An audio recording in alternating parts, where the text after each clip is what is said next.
Hello, everyone. Welcome to something that has been a long time in the making for me. Another episode of Town Hall Hoop Streams. Um, Another I'm a, stream of Town Hall another Hoops. stream, yeah, episode. What are we talking about? Yeah. Stream. It's been a while. It's been a while. It's been a Yeah, while. yeah, yeah, yeah, yeah. Um, Game one just concluded about 20 minutes ago. If you're watching this live, if you are watching this live, thank you. Welcome to the stream. The Knicks have taken a 1-0 series lead. Taking control of home court, beating the Spurs 105-95. Um, if you're new here, this is the platform where you guys get to come up, talk hoops a little bit. The link will be put in the chat. But before that happens, real talk. What are your thoughts on game one? Um, man, so many thoughts. So many thoughts. Number one, I do want to start with them coming out of the gate and Wemby not really guarding Josh Hart off rip, right? He kind of started the game on Cat. That was pretty surprising in my opinion. Not saying that he didn't have some possessions where he was guarding Josh Hart and roamed, but uh they were matched up. Well, at least when we matched up more on Cat, even with Hart out there, a little bit more than I was anticipating. Um, the reason being, though, as we did see, as I projected early on before the series, Carl Anthony Towns is a damn good player, man. It's just I know we keep saying that, you keep making that face, but Carl doesn't get the respect, in my opinion, that he's owed, right? Carl Anthony Towns cannot be guarded by small players. He's going to kill you on the offensive glass. That's what was happening. Even if he didn't get the ball, he was drawing a foul down there, right? Mitchell Robinson and him did a fantastic job defending Victor Wembanyama all night, in my opinion. I like that they kept size on Victor all night, right? Make him a perimeter oriented player. And just by the way, Mars, if Cat is able to pull this off, as far as, you know, being a real defensive option against Wemby, I mean, he would then have the right to say, I guarded Nikola Jokic well, and then I've guarded Victor Wembanyama well. Me, this bad defensive player, right? Cat's been labeled a bad defensive player, yet the two best offensive centers right now Respect in the the game. Embiid matchup he took as well. Facts, facts. The two best offensive centers in the game right now. He can if this continues, he'll be able to say, I defended two of the greatest offensive centers ever very well. And he just flat out outplayed Victor Wembanyama tonight. Just flat out outplayed him. Beat him up on the glass, drove him multiple times, got to the basket, finished. Karl Anthony Towns was just absolutely amazing in this basketball game. I hated the first 3 minutes of the third quarter, but outside of that, fantastic. How do you get in the game where you have no foul trouble and then you pick up three fouls in 2.5 minutes? Crazy work, but he was great. Mitchell Robinson, I also think, deserves a lot of credit for the job that he did on Victor while he was in the game. Also, cleaning the glass as well, right? One thing, I'll go back to Cat real quick too. One thing Cat did that was so valuable in this game was kind of keep them afloat offensively while Brunson was trying to figure out the Spurs matchup and how he wanted to attack the Spurs. But then, right? Oh, before I get to Jalen Brunson, Landry Shaman, thank you yet again. Just thank you. You've been a godsend. This entire year for the New York Knicks, you've been a godsend. You come in the game, you hit shots, you apply real ball pressure. You're willing to get out in transition as well. Josh Hart, you couldn't hit a shot tonight. However, you still managed to be effective. This kind of game is not the game in which I thought Josh Hart could exist on the court, Mars. I thought it would have to be a, Yeah, he's doing these other things, rebounding the ball great. He had 15 rebounds tonight. He was spectacular on the boards, but I thought him being on the court would require him to hit some kind of jumper, and he dead ass didn't. But it didn't matter. He was still effective out there on the basketball court, defensively, getting rebounds. Had a huge late game steal, pickpocket on Fox, that led to a transition bucket. I'm pretty sure. Um, and then as we hit that fourth quarter, and after getting his knee fell into, after getting his ankle stepped on by a 7'3", 300-pound human being, Jalen Brunson takes over the fourth quarter like us New York Knicks fans expect him to. Jalen Brunson in the fourth quarter was absolutely sensational. Picked on Julian Champagnie. One thing about the buckets he was hitting, even though some of them were layups, those weren't easy layups that he was making. Little float runner type shots, no glass on some of them. Pull ups in the little mid range, intermediate area. Just absolutely fantastic, man. The Knicks are 3 wins away from hoisting the Larry O'Brien. And I am just here for that, man. I really am. I really am. What a game. I think, Mars, we are in for a fantastic series. This is going to be a one for the ages if every game is like this. And I'll just add that. I'll end talking positively on the Knicks, right? We'll get to San Antonio and some of their players a little later. Interesting. Do have a couple super chats. Shout out to everyone who sent in some super chats. Hunter King 3200 said Jalen Brunson born to play basketball. Go New York, go. Interesting. Brunson is better than Nash. Respect him for once. That's from the Virgil 35. King TJ 67 said Brunson will be the best point guard or number 2 in the league if he wins this. Interesting. Do you agree with that statement? Too far. Too far. Okay, no, you do not agree with that statement. Okay. And then Football Breakdown, shout out to Football Breakdown, said Hart's IQ is incredible. New York actually runs FBS. I'm guessing fast breaks. I'm assuming. I hope Football's still here so he can tell me what FBS is.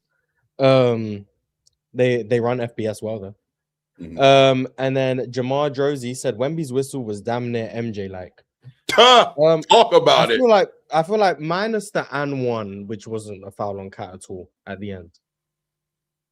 I didn't notice anything that I disagreed strongly. It's not just like whistle being called; it's also lack of whistle. How many times is Wemby going to be able to push a nigga to the floor? How many? Like, yeah, it's crazy, bro. Like, call the foul on this man. He fouling. Fast breaks. OKC fans, I'm sorry. But I was rooting against you at the time. I saw it, but I didn't care. Now I care. Okay, I didn't know that counted as someone's whistle, but I'm not disagreeing. I just cool. My bad. Anyway, yeah, shout out to the Knicks. This was a grinded out game, we'll say. Neither team could buy a bucket for real. Shout out to Kat. I echo every sentiment that you had right there. Kat's ability to drive as a big is just such a valuable tool, especially if you're going to have Wemby on him because of the threat he has, obviously, from out there shooting threes. He didn't even make one today, but everyone knows who he is. Yeah. So you got to guard him out there, allowing him to drive, get downhill. And then if he's able to just survey the floor, then you get like the passing. So he found someone for a cut. I want to say it was maybe Landry Shamet for a backdoor cut for a layup. Just having like someone as versatile as he is offensively is extremely valuable. I want to shout out OG Anunoby. He made like 2 really big threes to start the fourth, including like one over Wemby in the right corner after like he turned into, I don't know, Mello or something. Yeah. Shout out to him. Yeah. Josh Hart was amazing today. Just the energy on the glass, the defensive intensity, the passing, the playmaking, the decision making. Even if he doesn't score now, I do expect the Spurs to change up some of their coverages when it comes to Josh Hart, but just his value on the glass is just something that can't really be replaced. Like if a big's out there guarding Wemby, just knowing you have someone who can still close possessions even when a big's away from the rim is extremely valuable. Jalen Brunson obviously struggled efficiency wise, like everyone on the court. But coming through big when it matters. Now, if they would have lost, we would have just said Jalen Brunson shot chucked into oblivion. But they won, so we get to say he came up big when it mattered most. Some huge shots as well. There was one, the step through like midi was ridiculous. There's just not many people you would trust to be able to make that shot. Jose Alvarado gave him some good minutes. I don't know how long he actually played, like 15 minutes, but he was getting on my nerves a little bit, but nah, he gave him some good minutes, man. He was aggressive. I like to see that. Maybe sometimes a little bit too aggressive, but he was aggressive. He laid Wemby. He did. Got a little goaltend right there. Mikel ain't really do much, but he wasn't bad, I guess. Yeah, like he wasn't hurting the team. He was just out there, doing his thing, just existing. This wasn't a game where I would say anyone was like transcendent, but you got a bunch of good contributions, and ultimately, once again, all you gotta do is win the game. Like how it comes doesn't really matter. Unlimited Z talks with another super chat asked a very good question. I wanted to ask you, why not close with Dylan Harper? Do you agree with that decision from Mitch Johnson?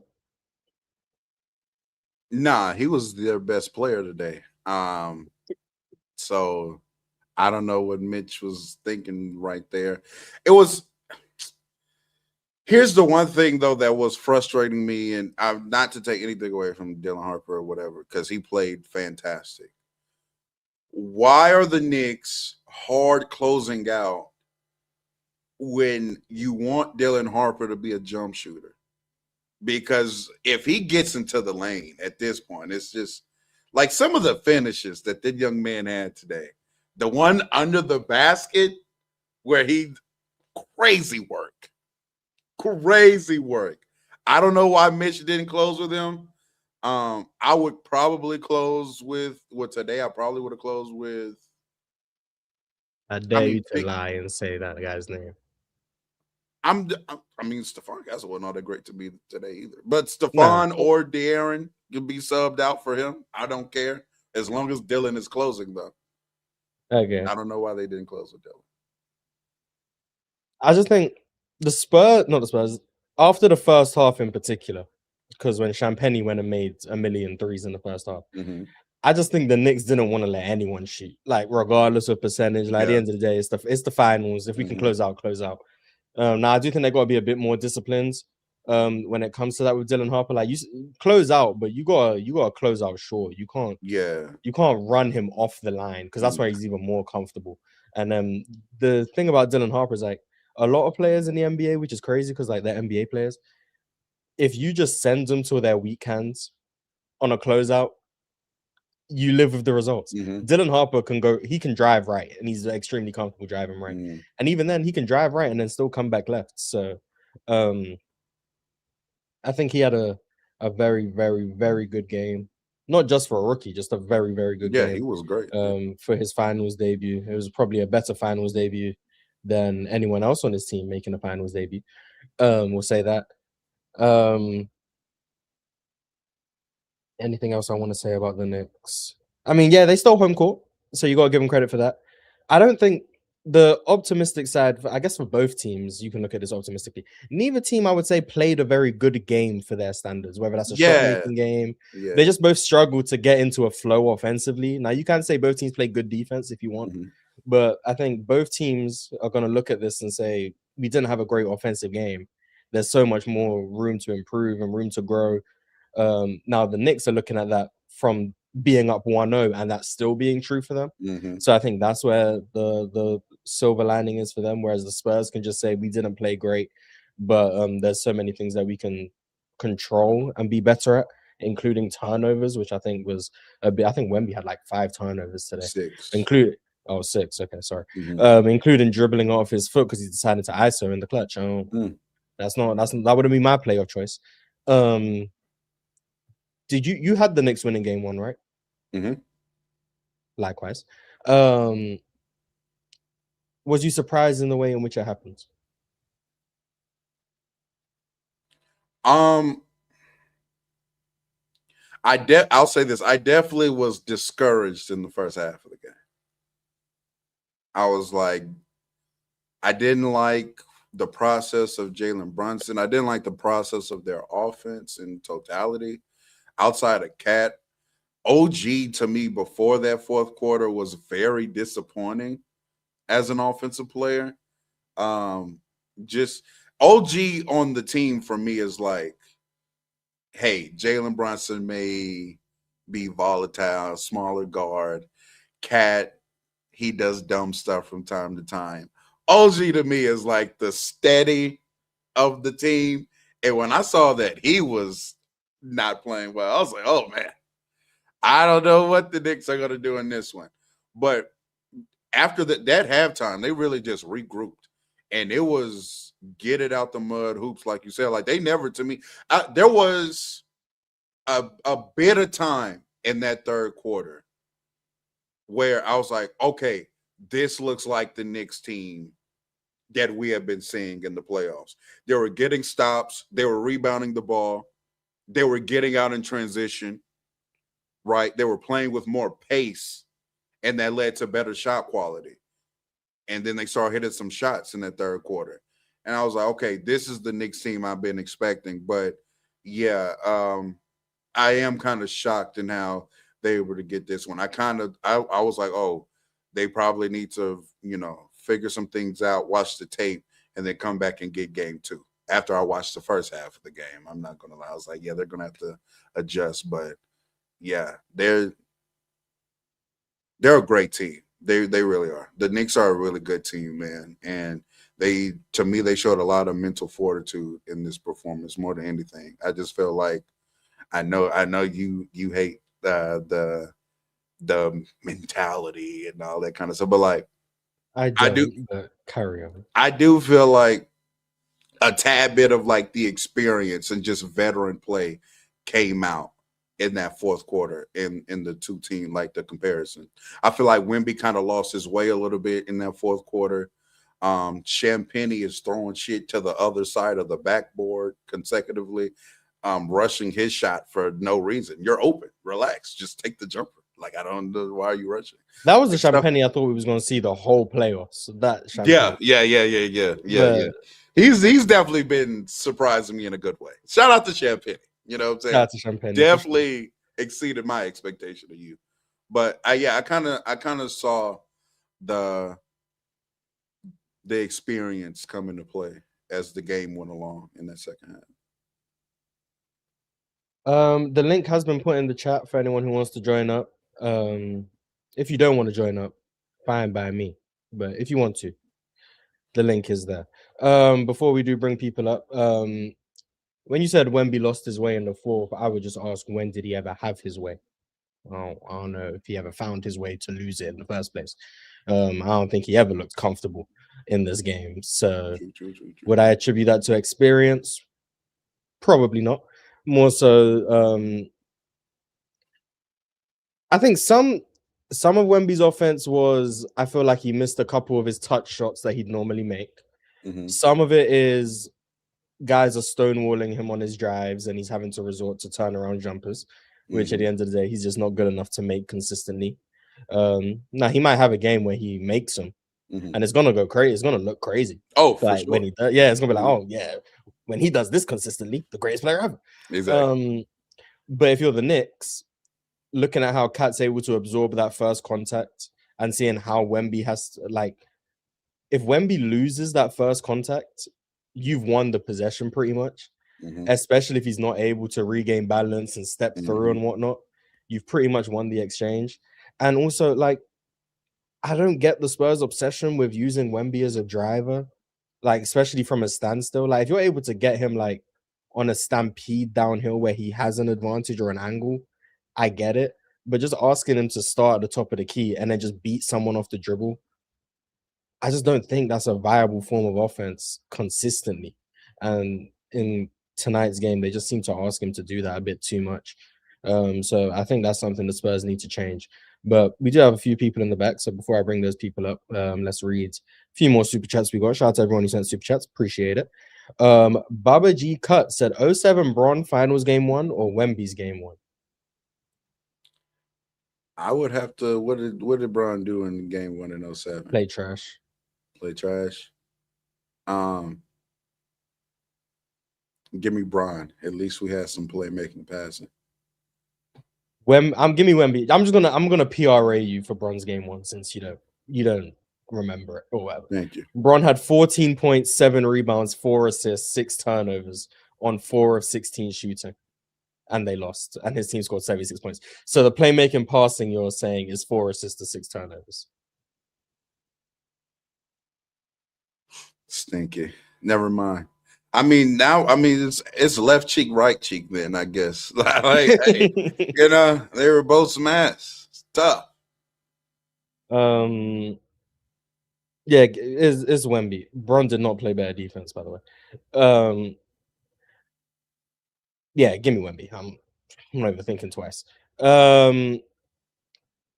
Unlimited Z said they iced out Champagny and it pissed me off.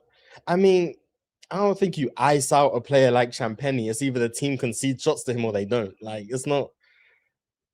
You don't run stuff for Champagny. You never do. It's just either they tag Wemby on the roll when he's open, or they stop doing that and now he's not open. But he's spacing the floor. Mm-hmm. That's his value. It's not, oh yeah, let's run these plays for Champagny. So I do think they kind of got away a little bit from some stuff that worked. Pick and roll with him and Fox, or just a guard in general. One thing that was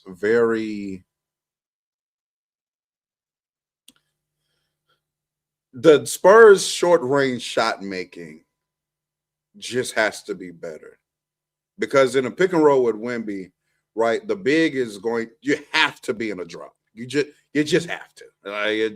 If you don't, you just throw the ball up. Wemby's going to dunk it.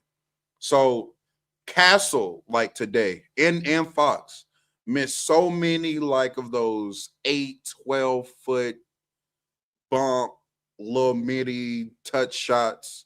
Like, you have to hit those shots. Those are coverage. 5 of 21 shots on short mid-range shots today. Cleaning the glass. Yeah, see. So yeah, very, very bad. Unlimited Z then said Wemby needs a go-to move. I swear his shot creation for being better than 2018 Bron isn't good. Obviously, he's 7 foot forever, but only one person has allegedly said he's better than 2018 Bron as a shot creator or whatever the statement was. Nah, he said a shot maker. No one else believes that. Like, I don't even think Wemby believes that, to be honest. So, yeah. Crazy statement. But, shout out. Brunson Better said that JB Midi and Swish, I've peaked. Big shout out to Cat and Hart. If I had a finals MVP vote, it would go to Cat right now. I'll say that. For sure. Yeah, so hey, Becky Hammond would still be wrong because Brunson's the 1A. We're not doing this. We're not doing this. We're not doing this. MVP. Brunson Better then said Wemby lost his minutes versus us again. I love my team. He did. I think that's the 3rd time since February that he's lost his minutes. Twice against the Knicks and 1 time against OKC. I want to say game 5 against OKC. Whichever game it was, they got blitzed. Let me ask you something in regards to Wemby. I don't think I'm ready to go there yet. I want to see game 2. But as far as he'll have a better offensive game next game. Like, I didn't believe that for Shea. When people kept saying that against the Spurs, I'm like, what fundamentally is changing? He has a great point of attack defender on him. He can't get to the rim because Wemby's back there. Why is he just all of a sudden just going to be this? The shots will go in. That's what But it not if means. It's every like, shot oh, is hard. yeah, but the idea is one of these games he's just going to be making them.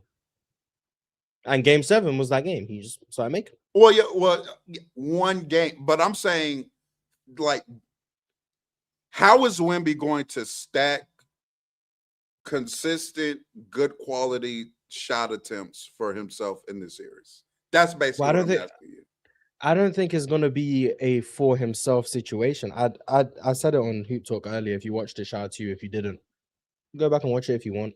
Or no, it doesn't make much of a difference to me. I'm really bad at promoing. It is what it is. But yeah, I said it like Wemby at this point, like his best form of offense is the play finishing stuff.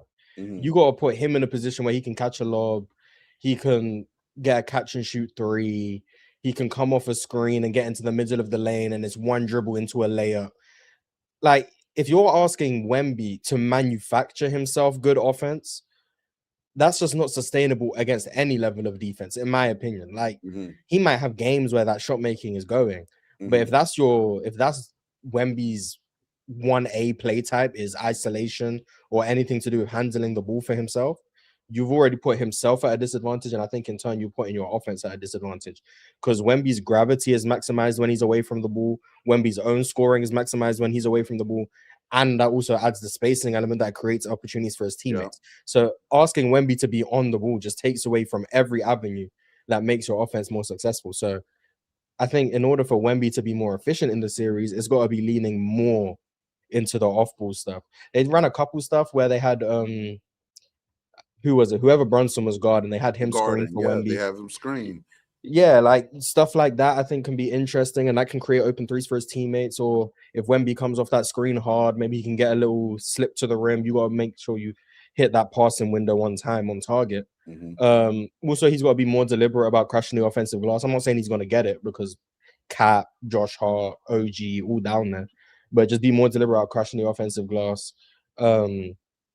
And then some of it, like I said, I think he just missed a couple touch shots today. Like even on ones he got fouled on, a couple in and outs, like just a few of the shots that he's within 6 feet. I would expect those ones to go in more often than not, and that probably changes his percentage from wherever it was to like slightly better. So those will be the points of emphasis for me. It's not really about the isolation stuff. Now, if he starts making tween step back threes, that's when you get like the crazy highlight plays, best player of all time. Yeah. Ooh. But in terms of sustainability, it's the off-ball stuff, in my opinion. And I think game 2, I would hope anyway, that that's what the Spurs lean into a little bit more, because this isn't it. I mean, their half-court offensive rating today was 81. That's not terrible. You're not winning a series doing that. Now the Knicks was 89.7, but still higher than 81. So do better. Kids Go-Go 7666. Every ugly game, I would have thought the Spurs would win. If they can't win the ugly games, this series is over. The pretty games Knicks have, they are the better offense, not close. They are the better offense. I don't know if that means that they win all the quote unquote pretty games though. I also don't know how many pretty games there's going to be. Both teams seem to be pretty good defensively. So we'll see how the Knicks. One of the games in Madison Square Garden, I have the Knicks winning comfortably, like 15 plus point. I think a magnet game. There's going to be a magnet game for sure. Most definitely. I can see that. This is for you. Unlimited Z Talk says De'Aaron Fox was absolutely shit. He was bad. Offensively, I will say I think he was cool on defense, but he ripped Jalen Brunson. He did. Now, De'Aaron Fox has to be better. He just has to make shots. De'Aaron Fox right now is the quintessential $1 million move, $2 finish right now. Like he's getting to the spots that he wants to. He's getting 2 feet into the paint. I do like that.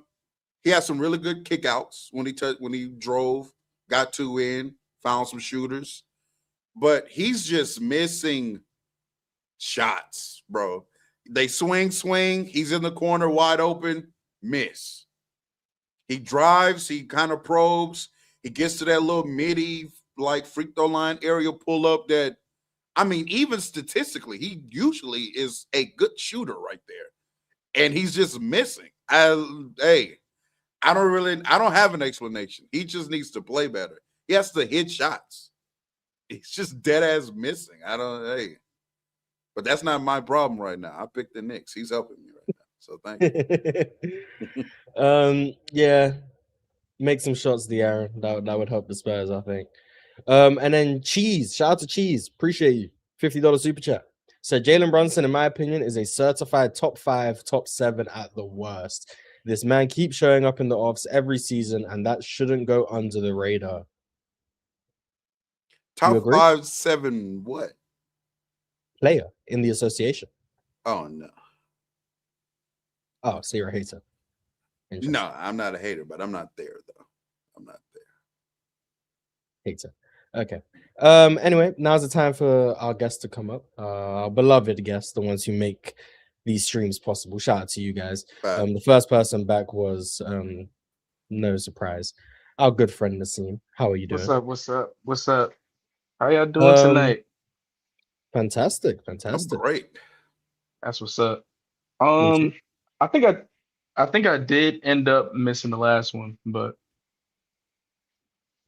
I think yeah, but it's cool.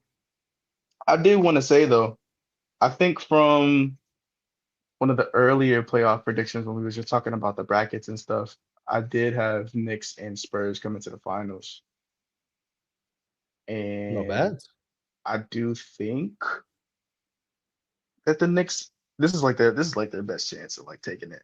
And I wouldn't be mad at all if they win. But as well, I did want to talk about the game and a little bit more of like, I guess some thought process on like the coaching aspect, especially from the Spurs side, because I can't remember how much they were up, but I feel like they kept trying to play to like the Knicks pace, and they tend to want to be a little bit of a slower, more methodical team, especially with like half court sets and things like that. And I do remember during that time they was just giving up a lot of rebounds. So I was just wondering with like certain lineups that they used to run, especially in the regular season, how come we haven't seen much of like the Wemby Cornet lineup, especially when it's like Cat and Mitch out there, and then you try to like run, like guys like Dill, maybe Champagne, and then like Steph. Like, how come we like don't see those kind of lineups anymore, or at least from like the Spurs side? And as well, what do you do when it comes to like trying to keep Wemby in the paint? Because I do feel like they did a really good job at taking Wemby out of the paint, but what's the best option of like trying to keep him in there? The last time I checked the Cornet Wemby, now this is much earlier in the season though, but those lineups actually just didn't grade out well with Cornet and Wemby on the court. Did Mitchell Robinson and Cat play at the same time today? I think they did. I could be wrong, but I could be. It was probably for like really small spurts, but I don't think it was that lineup that was out there when they was making the comeback. But so yeah, I'm looking at it on Data Baller right now. It was very, very few minutes that they played together, Wemby and Cornet. It was only 98 minutes. Okay. But 102.4 offensive rating and a 111 defensive rating at a negative 8.6 net rating overall with those two on the court. That's not a good lineup for the Spurs. Okay. Yeah, that's just me asking because I'm not sure, but like I'm just like thinking on like what they could possibly do to help like slow the game down, especially when you're up like that. And like I'm watching them like still try to play the Knicks pace. They're still like taking shots and it's like still 14 seconds left on the shot clock. Like they gave them a really good avenue to like take a lead back. So I was just wondering. One thing that like for me, this Devin Vassell, I don't really think he did too much anything in today's game. Mm-hmm. And when you lack reliable jump shooting from your guard spot in Fox, Castle, even Harper, Mm-hmm. like the two shooters that you have on your team, they've And got to be Champagne was out nails. here. And Champagne was great in the first half, but they got Mm-hmm. to get Vassell going, man. Yeah. Vassell kind of has been struggling for Past couple of games now, I'd say. He past started, two yeah. games. Yeah, Yeah. He started the season, or He not season. might He be started the series pretty well tired, against man. OKC. He elevate on that jump shot, man. Like, he does jump his. Yeah, yeah, I ain't gonna lie. You get to play in this many games, True. legs might forsake you. Them legs might be fried, yeah. But yeah, that's just more of like my thinking. As well, what really annoyed me, and it started annoying me like when I started seeing it in that game 7 in OKC. I don't like when the Spurs concede switches. And they concede switches for way too easy. Like, Hmm. because it's not like and this is times I think when Castle is not guarding Brunson, but sometimes he also does concede switches. I'm not gonna say this like all the time, but Champagny being on Brunson, Carter Bryant being on Brunson, my goodness, barbecue Carl Brian chicken. got fried. He got fried with one leg.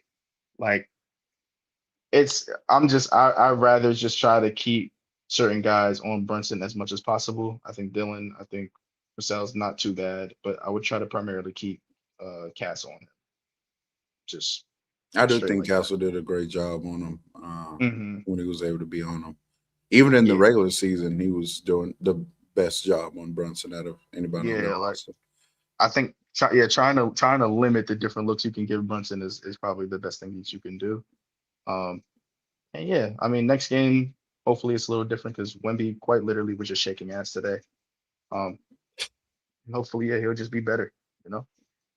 Yeah, I That's think they really it. did a good job on Brunson. All things considered, I think this is probably part of the Spurs game plan. I think they switched a lot so that they can basically Bait him in the force ice. Brunson into Yeah. beating you in isolation. Like, But I don't then know how those many assists Brunson had, but it had to have been less than like 4. Yeah, it couldn't have been a yeah. lot. Like But there wasn't a whole lot. There wasn't a whole lot of passing going on when Nah, Jalen Brunson but got the rock. the So problem is with the switching though is it sometimes like inadvertently makes the switch to where they also get a favorable rebounder. Like the Knicks get a favorable person that they can have to like out rebound the guy that's in the paint. So like that was also part of the thing too. So yeah, even but though I think Spurs won the rebound battle today, like but like later that was like later on. I mean Oh, both teams just missed a whole lot of shots. So it was just a lot of rebounds to go around. true. The Knicks got some timely offensive rebounds. Cat got a few big ones. Hmm. The Spurs' biggest issue was I don't think it's not that they weren't getting, especially offensive rebounds. They just didn't score off their offensive rebounds, so they just weren't Yeah. capitalizing off of the second chances they were getting. Whereas I think the Knicks did a better job of that. And Yes. then the opposite is like in transition. It's like I think both teams had their fair share of transition opportunities. The Knicks just weren't very good in Hmm. transition, in my opinion, anyway. Um, but the Spurs were slightly better. So I don't think they but hunted it enough either. I just don't think they played fast enough in this game. The Knicks. I agree. I mean, you don't want to play Yeah. against the Spurs defense when it's Mhm. set. So I think anytime you have the chance to get out and run, I think You Josh Hart do tried to do it early. Obviously, got his shot smacked off the glass, but it. tried to do it early. Um, I think it's got to be an emphasis to just push the pace, in my opinion.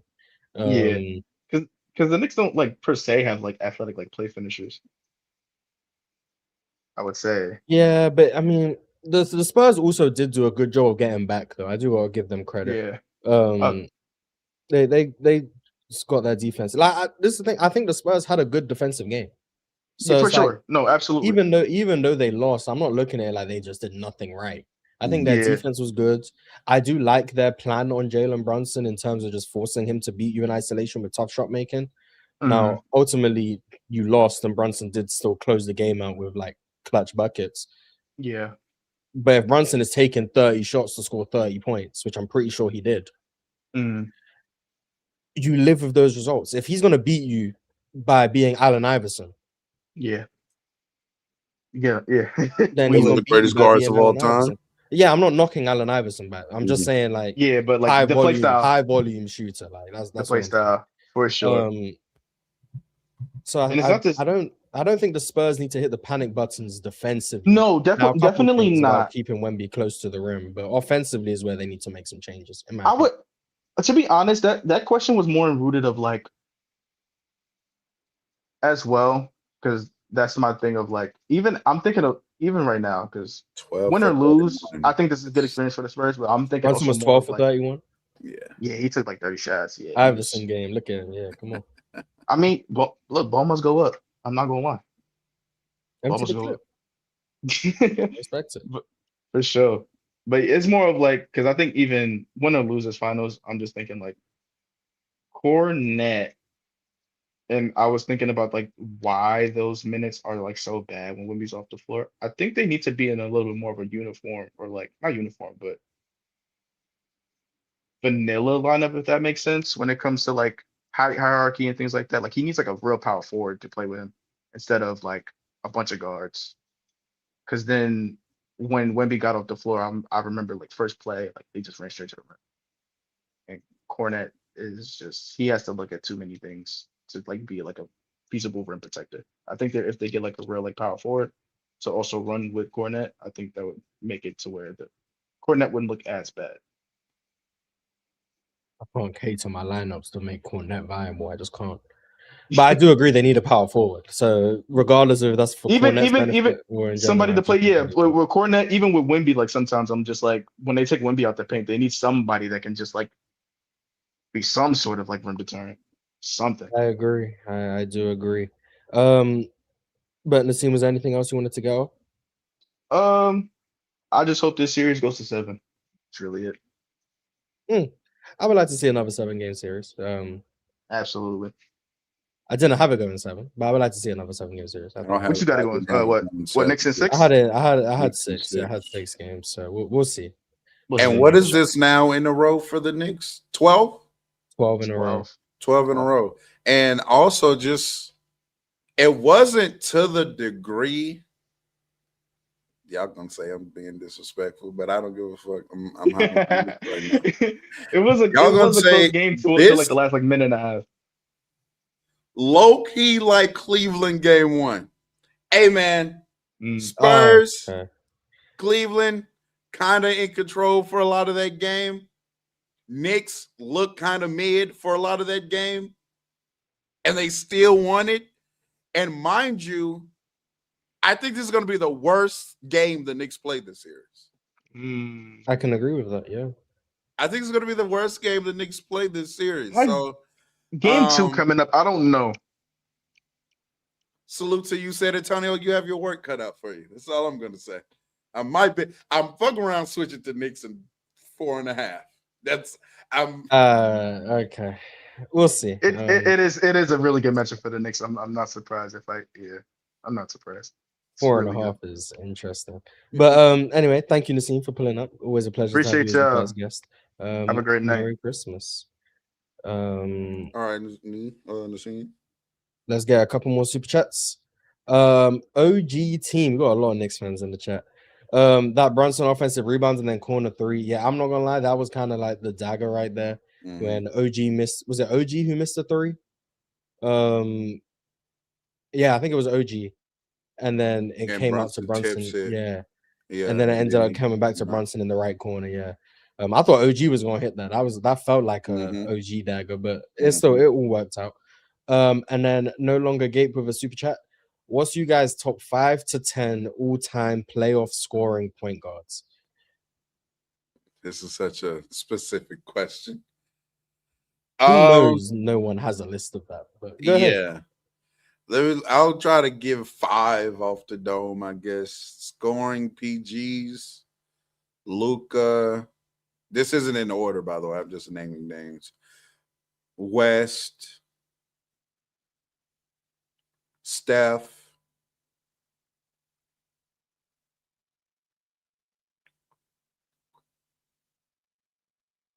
I ain't gonna lie. Brunson, I'm just gonna say West, but not Oscar Robertson. It's crazy. Oh yeah, Oscar. My fault, Oscar. My fault. There My you fault. Are those the five? Is there anyone else who's like obvious? That brother said Dame.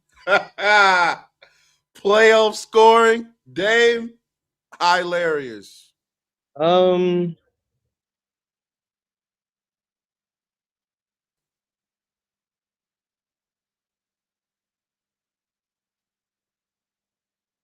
um, that might be the five. I don't know if there's anyone like obvious that You I'm saying James missing. Harden? Nah. I mean, yeah, if you consider James like If he's a point, 2019-ish a maybe point guard, like 2019, 2020. AI played the two, but two. Another name I did kind of like in the chat. Where was it? Hornet CP3. It's a great name. Great shout. sure. I mean, yeah, he was a good playoff scorer for sure. Um, those names for those five names are probably the correct five names. To be honest, I can't think of anyone who may be being forgotten. But I was anyway, saying Kyrie. I think Kyrie probably fills out the 10, but I don't know if he's top 5. I mean, it depends what version of what Kyrie you're talking about. Like 2016, 2017 2017. playoff Kyrie. Yeah. That man scored the hell Man, out of the the ball. I ain't gonna monster. lie. Yes. Yeah, so he might be up there for sure. He might be up there. Walt Frazier, no. Tony Parker, no. Magic Johnson. Let's bring up new guests. Okay, Rodell, our good friend Rodell. Riddell. How you doing? How you doing? Hey man, long time no see. Yeah, man. It has been a It has long been time, man. How you been? wow. Hey man, I've been good. Upset about obviously Luka not playing the playoffs, but we're not here to talk about Luka. We're here to talk Yeah, no. about the New York Knicks doing an amazing job. I like what you guys are saying. I'm liking that people are finally appreciating Cat. He played amazing against Wemby. His defense was fantastic against Wemby. And I actually kind of agree with you, real talk. I don't think there's a simple thing that Wemby can do to just all of a sudden start cooking Cat. He can't drive past him. He can't post him. And Cat has shown that at the very least he has quicker feet than Mitchell Robinson, so he can play up on Wemby at the same time. So unless Wemby is making like a million threes, what is he gonna do? I even like Mitch's foot speed a little bit. For a guy that big, I think he moves well. Not saying that Wemby doesn't have like a quickness advantage over him or anything like that, but like Mitchell Robinson's a huge human being. He is. and he definitely like he can bump Wemby off a driving path every now and then and kind of keep ball in front or stay chest to chest. Like both of them, I think, did a good job of that tonight. Wemby did drive past him like one time. Yeah, he had that comfortably. left hand dunk in the And lane. so that's not something I probably would go to too much, but at the very least, we know that Cat can hold it down. Question for you, real talk. I asked you. I put a super chat when you were on Player's Choice at the very beginning of the year, and I asked the question like, now that they have Harper, should they get rid of Fox? Have you changed that sentiment? I mean, I think Fox is out regardless of how I feel about it at this point. He's in the acceptance stage. Yeah. And I personally want Fox on another team. I just don't feel like you're going to get the best out of Fox on this unit. I feel like Fox is a volume player, and he doesn't get the volume to get into rhythm with other ball handlers on the court like this. Maybe one other, but dealing with like Dylan and Stephon Castle out there, I just don't think this is going to be an advantageous situation for De'Aaron Fox. Yeah, nah. So I think he's gone. I think he's gone. Yeah, I'm be honest. I think he's gone too. I'll take that as a concession. It's all good. Shout out Dylan Harper. That dude really was the best player on the Spurs. When it comes down to the series for you guys, I know the conversations and all that stuff. I don't know how you guys feel about who the best player in the world, and I don't really care about that conversation innately. But when it comes down to like who Wemby is as a player, do you believe he's definitively the best player in the world? Definitively, no. Would I probably call him that right now? Probably. All you know what's funny, Mark? Shays aren't that 2 years. I know, but then he got severely outplayed. So What's funny? Shay had the title for what, 3 weeks? He lucky I gave it to him then. There's some people that never gave it to him. Okay, so let's. I feel like I think we're seeing like a lot of matchup determining like factors in the playoffs. Because if the Nuggets played the Spurs, who do you think would have been played better in that series? If who? The Nuggets played the Spurs. I guess we'll never know. But okay, gotcha. Wemby could outplay Jokic in that series. Could. He Do you think he definitely will? could. Do you think he will? I actually probably would bet on it. Actually, yes. Oh, okay, fair enough. Now, would Jokic be like frying Wemby from time to time? Sure, but I also think because of Jokic, Wemby would be having like a stellar offensive series as well. So the playoffs have always been a game of matchups. This isn't exactly a revelation. Like, everyone is more able to share their opinions now on a game-to-game basis, so people get to, flip-flop, and every bad series is now, oh, look, you're not that good of a player. But and also a true matchup-proof player, they're very rare. Very rare. You're talking like second stint Cavs Braun matchup-proof. Like, whatever team you have, like, there's not much that's gonna happen. Like, yeah, even that guy who was like mids or whatever, was like a matchup proof player. Michael Jordan, like a matchup proof player. Like, even Shaq had matchups that he struggled with. Like, and Shaq is like one of the most overwhelming forces in NBA history, but even he had matchups he struggled with. Like, God forbid we had like social media in the 80s and you guys watch what Larry Bird had to deal with when he saw matchups that weren't favorable for him. Oh, you mean when he was getting clamped? Yeah, when Larry Bird had to go see a wing who was physically superior to him, was able to contest jump shots. All of a sudden, Larry Bird would never be the best player in the world to Twitter. The way the playoffs come around, oh look, guy can't score. Trash. By the way, the Knicks player that I have been assuming can be this player is Anthony Edwards. But most of those players are a combination of some kind of physical dominant trait and then excellent shot making, especially from the guard position. And Anthony Edwards has the talent to be that next guard. That's why I'm so high on him. I've repeatedly said I think he has a higher ceiling than Shea.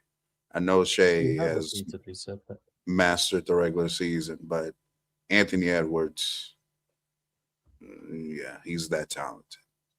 Oh, I mean, if he really nails down his playmaking, maybe. Well, I'm curious to see it. I'm not going to stay here too long so you guys can get to it because you guys really went over a lot of good things in terms of like the analysis of the game that I, for the most part, agree with. In terms of what you guys were talking about. OG did very well in the first half of the fourth quarter. Jalen Brunson closed it. I think some people are going to think that Brunson was the hero of the game. Cat was clearly the best player in this entire game for sure.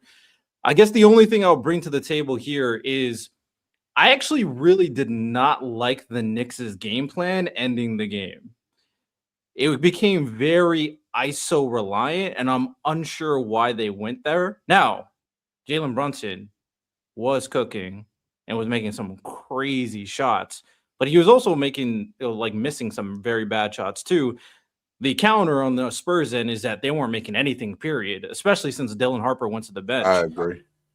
So if the Spurs were making things, it could have been a little bit more tight. So what do y'all think about that? How the Knicks in the fourth quarter in a game this close stopped using Cat at all in any action. He just chilled in the corner and just went ISO with Brunson. I think you can do that like I'm not mad at that last 2 minutes of a game. I'm not mad at it. They started doing that though, like last 6 minutes. And I was like, hey, this is too stagnant right now. Like, as somebody who's rooting for the Knicks in that game, I had that same thought process.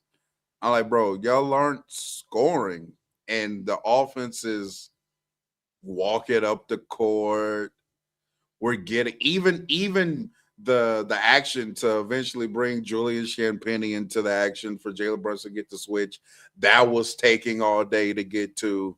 I'm like, they kind of started playing not to lose, it seemed like, instead of to continue to win the game. It's like, oh, we have the lead. Let's melt the clock. Let's play.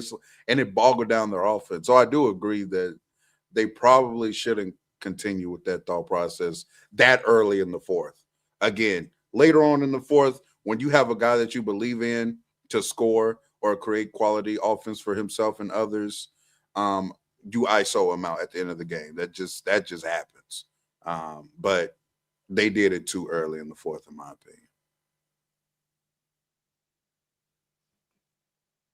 opinion. I'm never a big fan of like the ISO stuff, regardless. But I mean, I think I understand the concepts. It's like you probably just want to limit ball movement to try and avoid turnovers, because turnovers at that point in the game, like run outs and whatnot, that's the like you can't give up pick sixes. So if you limit ball movement, hunt a matchup for your best player, that's probably the best case scenario. Like as long as you're getting shots up on the rim, make or miss, that's still better than, and you're draining clock too, so delaying the game.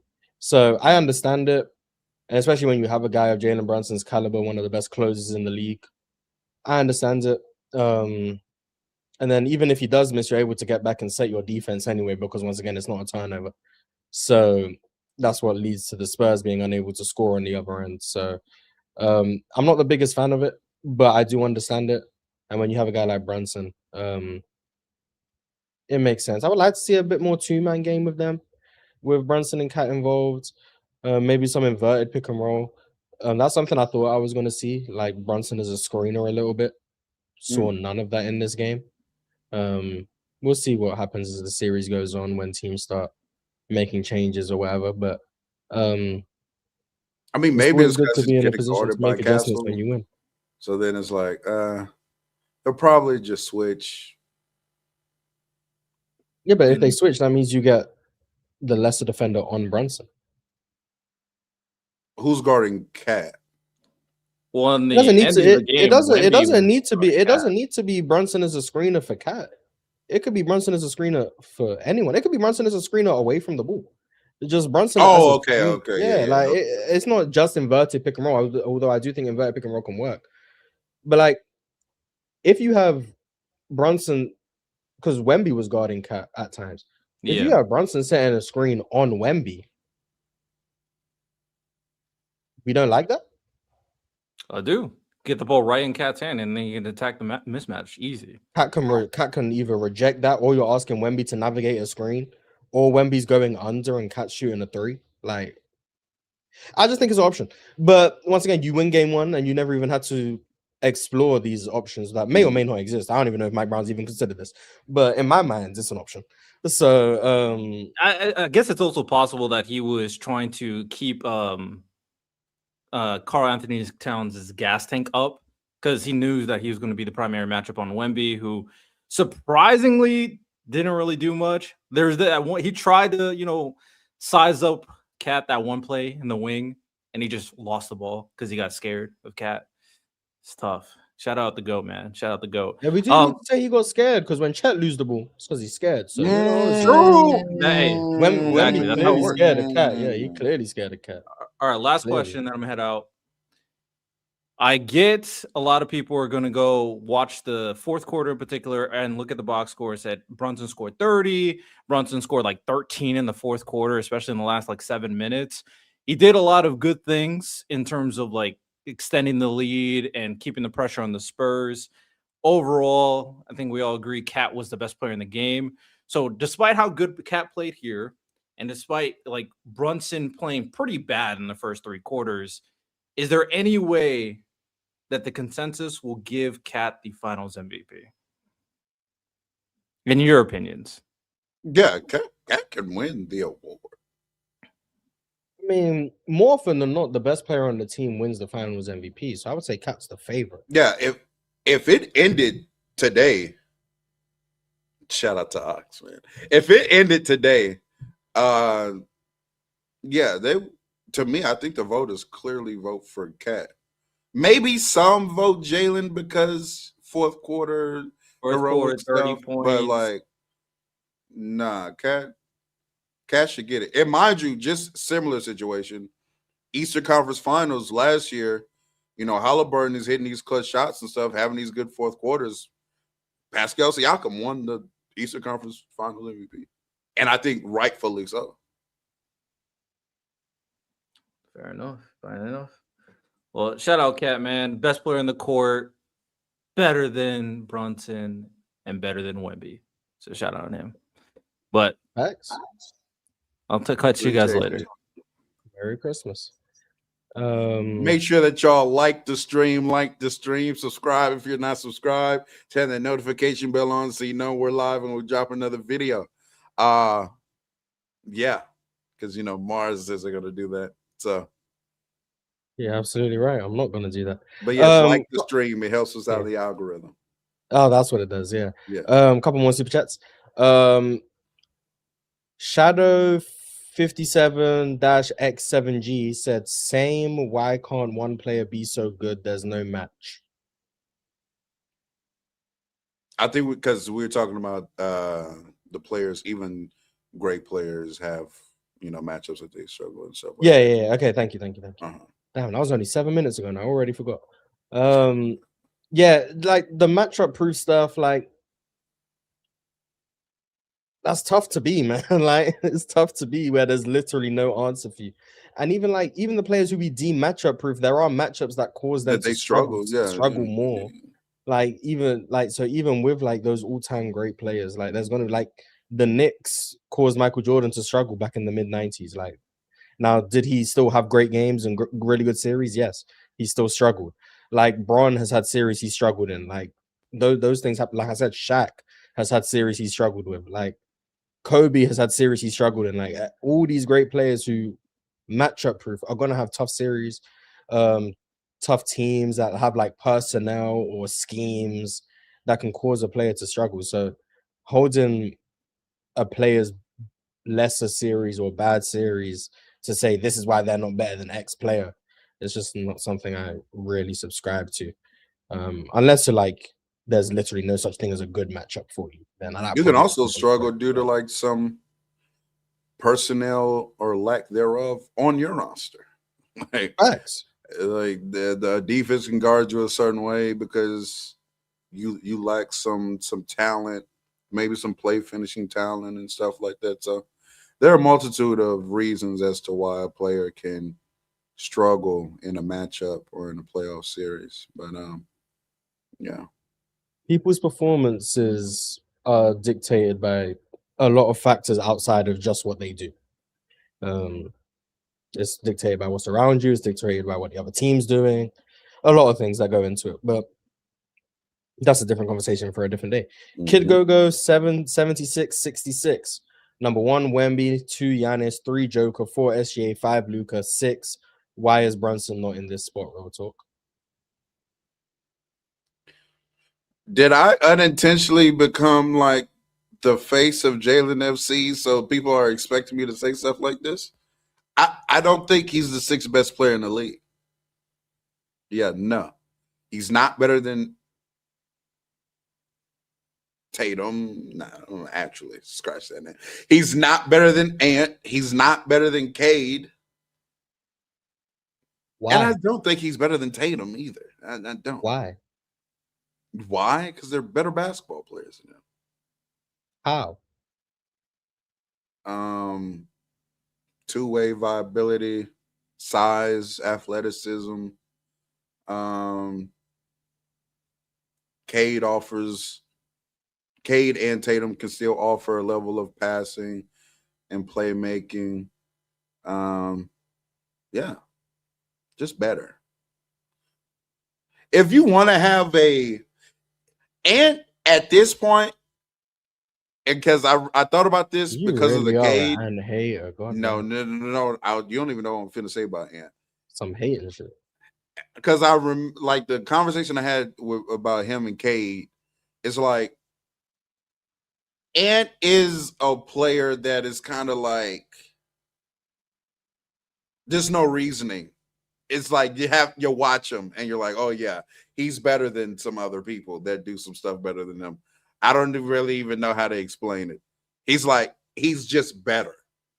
Or because if we do a checklist thing, it's like, oh, Jalen Brunson shoots better in the mid-range, and he's still a really good three-point shooter and better passer and playmaker and stuff like that. Like, do a checklist thing. Brunson probably checks more boxes. Ant's better than him, though. Because he's Ant. I mean, it's basically that simple. Yeah. Superior aura, man. Casual Sheep Gardener says Spurs need a real power forward. I agree. Expect them to respond to game 2. That's what makes this series so interesting, because I do think there's a lot of things that both teams left untouched today. Maybe it's because it's game 1. Mm-hmm. Maybe it's because they don't want to reveal their hands too early. But there's a lot of things that I think both teams left on the table. So I don't think game 2 is going to look like game 1. I'll just say that. Now, that doesn't mean I think the result will be different, but I don't think it will look the same. And that's what I'm excited for. I do think both teams probably play a better offensive game. I would at least I'm going to predict that. I think both teams play a better offensive game. I hope so. Next person up. I think this was the person who was next up. Our friend Hector. Hello, Hector. Let me get my mic on. Hello. I've never been on here, but yeah. I was thinking about Tatum right now because we talked about Tatum, right? Mm-hmm. Okay. You can hear me clearly? Everything's good? We can hear you, yes. Okay, good, yeah. Yeah, so with Tatum and Brunson, the combo essentially, is Tatum not just, more, he's safer, right? Essentially? Because with Tatum, you have to, with Brunson, you have to surround him with so many people. Like you see the team he has now. You go OG, Hart, Mikal, everyone can like sort of protect him, right? In a way. With Tatum, you can throw him into any team, and he's like, essentially, he's gonna do everything. He can do anything on the court, and for me, that's so valuable in the way you build a team. Because if you can just throw a guy in there, he's so portable. Essentially, you don't need this great team where Brunson has to take less money. Essentially, because if he took more money, you don't have the defense, right? You don't have the surrounding cast to help him. So I'm just thinking, in that sense, who would I rather have on my team? I'm taking Tatum every day. That's what I'm saying. Although I do agree, think Tatum is better, I don't think this is quite the argument because the only team that he's won on was by far and away the best team in the league. And he had Drew and Derek White and Brown and Porzingis and Al Horford. Like that surrounding team is better than the one Jalen Brunson has right now. Yeah, the 24 Celtics was an incredible team. But I'm thinking especially in 22. Where Tatum he wasn't the same playmaker, and I don't think he was kind of overrated defensively at that point because I feel like he's more solid now. He rebounds way better. 22? In 22, yeah. Because for me, when I watched Tatum in 22, the amount of gambling he did on KD was elite because that's when he had all the help, right? But that's what got him the rep. He was like he got it. Yeah, exactly. Yeah, but it was. I don't think one-on-one defense in that sense. He's way better as a help defender now. He's way more alert. He's way better on the glass, in my opinion, when I'm watching him. That might just be I undervalue on-ball defending, but yeah, I think it was a far better on-ball defender in 22. I agree with that. Yeah, but I'm going to talk about something with Wemby, right? With the isolation stuff. Is Wemby? Do I overrate him? I feel like he's genuinely like bad as an isolation scorer. Like he's not Like the way he gets to, he doesn't even try and get to. It's not like he has a spot he wants to go to. It's not like he has any. It doesn't look like he has any purpose. He doesn't even attempt jump shots at all. When I see him like in the face up, he catches the ball. Mitch Robertson is standing like a few feet away from him, and he's 7'4". Is that not just like a jumper to him? He's at -7 true shooting in isolation in the postseason. Okay, so the data actually kind of backs, because when I'm watching, right, when he catches the ball, Wowzers. he doesn't even try, like he doesn't even have like a move he wants to go to. He just drives and then he flails, and then it's weird to watch. He's not a good creator, and like okay, yeah. That's why I think Wemby's offensive impact is so hard to measure, because he's undeniably really impactful. Yeah, but he's also like stuff, yeah. pretty undeniably a lackluster creator, while also being like a mid passer. So it's like you have this guy who, when he has the ball in his hands, is like quite clearly mid. Yeah, he's still like really impactful. So how do you compare that with like the true offensive engines, the Brunsons, the Lucas, the Shays, the Jokic? Like he's like quite clearly worse offensively than all of them, but he's also quite clearly providing high level offensive impact on average. Now tonight it was not very good offense, like however you slice it, but generally speaking, it's still really good. So I'm not on the side of, oh, if he just figures out the isolation game. Like I've been on the side for a while that like I don't think Wemby's avenue to greatness is through him becoming Kevin Durant. Like I think that's how he can maximize his offense. But what I'm saying is I don't think that's exactly plausible. Like I don't think he's ever going to reach the level of on-ball creator that some people project for him. More so that I just think he might be like the most dangerous off-ball weapon maybe ever, who becomes viable as an on-ball creator. That's like kind of where I'm projecting, because like right now he's like undeniably bad in isolation. Like even in the regular season, it was -4 efficiency. Going back into previous years, like he was -11 in isolation last year. Like he's just never been this level of isolation creator that people kind of are hoping for when like he gets the highlights off. But he's still really good. So if he does figure it out though, there just has to be a willingness to be, and this is probably something that he's battled with his entire life, because he's so tall, I know that he constantly gets in his ear, oh, he needs to be around the rim. He needs to be around the rim. He needs to be around the rim. He needs to be around the rim. So like for him, it probably hasn't clicked yet that, hey, yeah, I should probably just catch the ball 15 feet away from the basket, turn, face him, jab, and shoot the ball.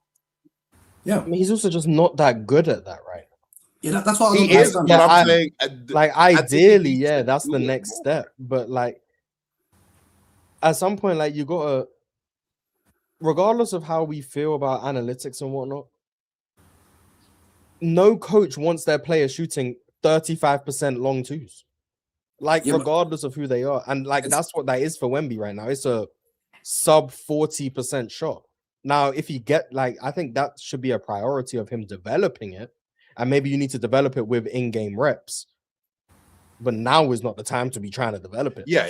Not June. Not now. Yeah. Now you gotta go do what you're good at. In the off season and the regular season, yeah, let's work on the face-up game. Let's add like that mid-post game where you can face up. Get in the gym with Melo. Get in the gym with Dirk. Like whoever you need to Michael Beasley. Get in the gym with someone who had a really good face-up game and see what you can do. But right now, like he's shooting. You want to guess what Wemby's shooting on twos outside of 14 feet in the playoffs? Just guess percentage-wise. Either one of both of you can guess. So all 2-pointers outside of 14 feet. I mean, what's he shooting from three? Is he shooting like mid 30s from three? He's at 36% from three in the playoffs thus far. Well, probably around the same for long 30%. 30%. You said around 36%. That's your guess. I'm saying around this 3-point. Yeah, essentially, yeah. Okay. 17%. Wow. Yeah. Okay. Man. Because that's why I led in with like I genuinely do think I overrate him because I think to myself like because when I play basketball I'm 6'6", right? So when I play basketball, the only thing I have I an could tell, advantage. I could tell he was 6'6". I can just look at him. The only thing, my only advantage is I'm taller, right? And I'm slow. So I'm slow, white, and I'm tall. So what I do is essentially, I have to shoot those shots, right? I have to shoot the shots, right? And so, and I don't understand why Wemby, when he's standing like at the nail, and but even then, he's getting pushed out, and he can't even stand his ground. That's a problem, right? Already. But then he's so much taller, and you're giving him space, and they inviting the shot, and he's not even looking at the rim. It doesn't even feel like. And then when he drives, he's almost like flailing about because he's so tall, right? And any form of contact, he's like flailing. Today he got the whistle. He lucky whistle. We have to acknowledge that. But at the same time, why doesn't he have a plan? Why doesn't he has he not worked on his game when he's trying to create? I don't understand. Like it just looks weird to me. It seems like he's worked more on his driving game than his zero. Like most people, when you're working on like working up as a creator, you normally start from 0 dribbles up. It seems like Wemby works from 12 dribbles down. Yeah, like he's working backwards. I don't. He tried to start with the James Harden package, as opposed to starting with the Carmelo Anthony package, and I feel like he's gone the wrong way. You should be comfortable getting to a spot in 1 or 2 dribbles before you start trying to layer 28. And he doesn't. Well, he maybe seems the more reasoning comfortable was dribbling more. at the time.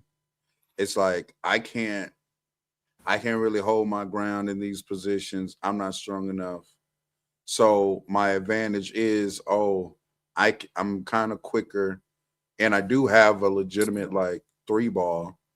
So let me learn how to create separation for me to get this 3 off. And then if you do press up, because I can shoot, now maybe I can huss you a couple times, get by you that way. I'm thinking that's the thought process. But I do agree. He has to be nails in that mid-range game. Like he really, if he wants to be the player that we all think he can be, if he wants to hit the heights that we think he can hit, it's going to involve him being damn near one of the greatest mid-range players of all time. I mean, that's all I have really. I'm tired of shit. It's what 6 a.m. What was it now? Yeah, 6:46. Yeah, insane. No way is it different with basketball. It's difficult to watch. I'm going to be honest. I haven't been able to watch regular season at all. Right? You can't really watch the regular season because I have school. So again, you can't really. So yeah. So now I'm just watching Wemby for like the first time essentially, and I was so he looked so good. He looked to me he looked incredible. And then now I'm just kind of confused again. So I have to watch more. We'll see what happens here. But thank you for having me. Yeah. So thanks for pulling appreciate you pulling up, man. 46. Yeah, appreciate it. Staying up, staying up just late/early. It's goodbye. Merry Christmas. Yeah. One more super chat. Brandon FML-C3Z said, I picked the Knicks in this series. However, Wemby shooting the long 2s and 3s is basically giving Towns and Robinson bail on defense. The 2 did do great defensively. I mean, bail though. I don't see. I don't agree with that. Like, at some point, Wemby's got to make jumpers. Like, it's not. It can't just be. He can't be Giannis. And I'm not using Giannis as a derogatory term. He physically cannot be Giannis. Like, in order to be a successful driver, you typically have to get lower than your defender. Wemby getting low is 7'1". Like, I don't think we understand like the dimensions do not lend itself to being a high-level driver. It just doesn't. Like, the one time he was able to drive by, I think it was Mitchell Robinson and got the dunk. It's because Mitchell Robinson closed out on the high side. He was able to rip and go. It's not because he was tween, first step, I'm by you. Like, he needs to have an advantage to turn the corner. So, yeah, I don't like at that point, he's got to be able to make jumpers. If you're going to use him as an isolation creator, like that's his avenue to success. It's going to be jump shooting. So either you change how you use him or he makes jumpers. There's not really any in between, in my opinion. 34, get healthy, man. Because we supposed to be in some talks right now. That's what You're this. gonna be back on the Giannis is the best in the world. That's talk? what. That's Oh what this my God. playoffs been telling me. 34. Let's get healthy, man. Let's get Anyone healthy. but 15. I see. Next up is our good friend, the Knicks / Lakers / I think OKC fan. No. We good on them. We good on them. Oh, it's no longer OKC. No longer OKC. Yeah, I think I'm Um, good. I think I'm good, guys. But talk to us. How was game one for real you? talk, real talk. I wanted to apologize to you. Last time I saw you, I went off on you a little bit, because you jumped off the ship in like March for Boston. But I wanted to apologize to you because I appreciate what you did today. Just kind of, I appreciate both of you actually because you both, I I do not like Penn like at all. Like he drives me nuts, and I really appreciate both of you because you both be clocking him. Mars, the reason why I enjoy Mars and his content is he doesn't allow people to lie. He doesn't allow people to lie. He calls out biases and things that are not true. Real talk, I appreciate you because you do that, but you're also petty. So I enjoy that as well. You And said so I'm I petty. appreciate yes, I yes, bet very I much am. so. And I can the thing with you is that like today, I don't. It was when Penn was given his reasoning for picking the Spurs, which that was driving me nuts. Didn't give a single basketball reason, but whatever. They're just young, I guess. But whatever. And you were just trying to get him to give a basketball explanation, and he thought you were trying to take a shot at him and got all mad. That stuff drives me nuts. And so I appreciate Well, both of according you. to the comments, This isn't therapy. Like, this why is are we here talking whatever about the Penn? people make it. This is the show of the Man, people. we are Mars. not. Hey, I stand with Penn. I This respect is my the show of the panelists. people. I don't know what. Yeah, what's all this?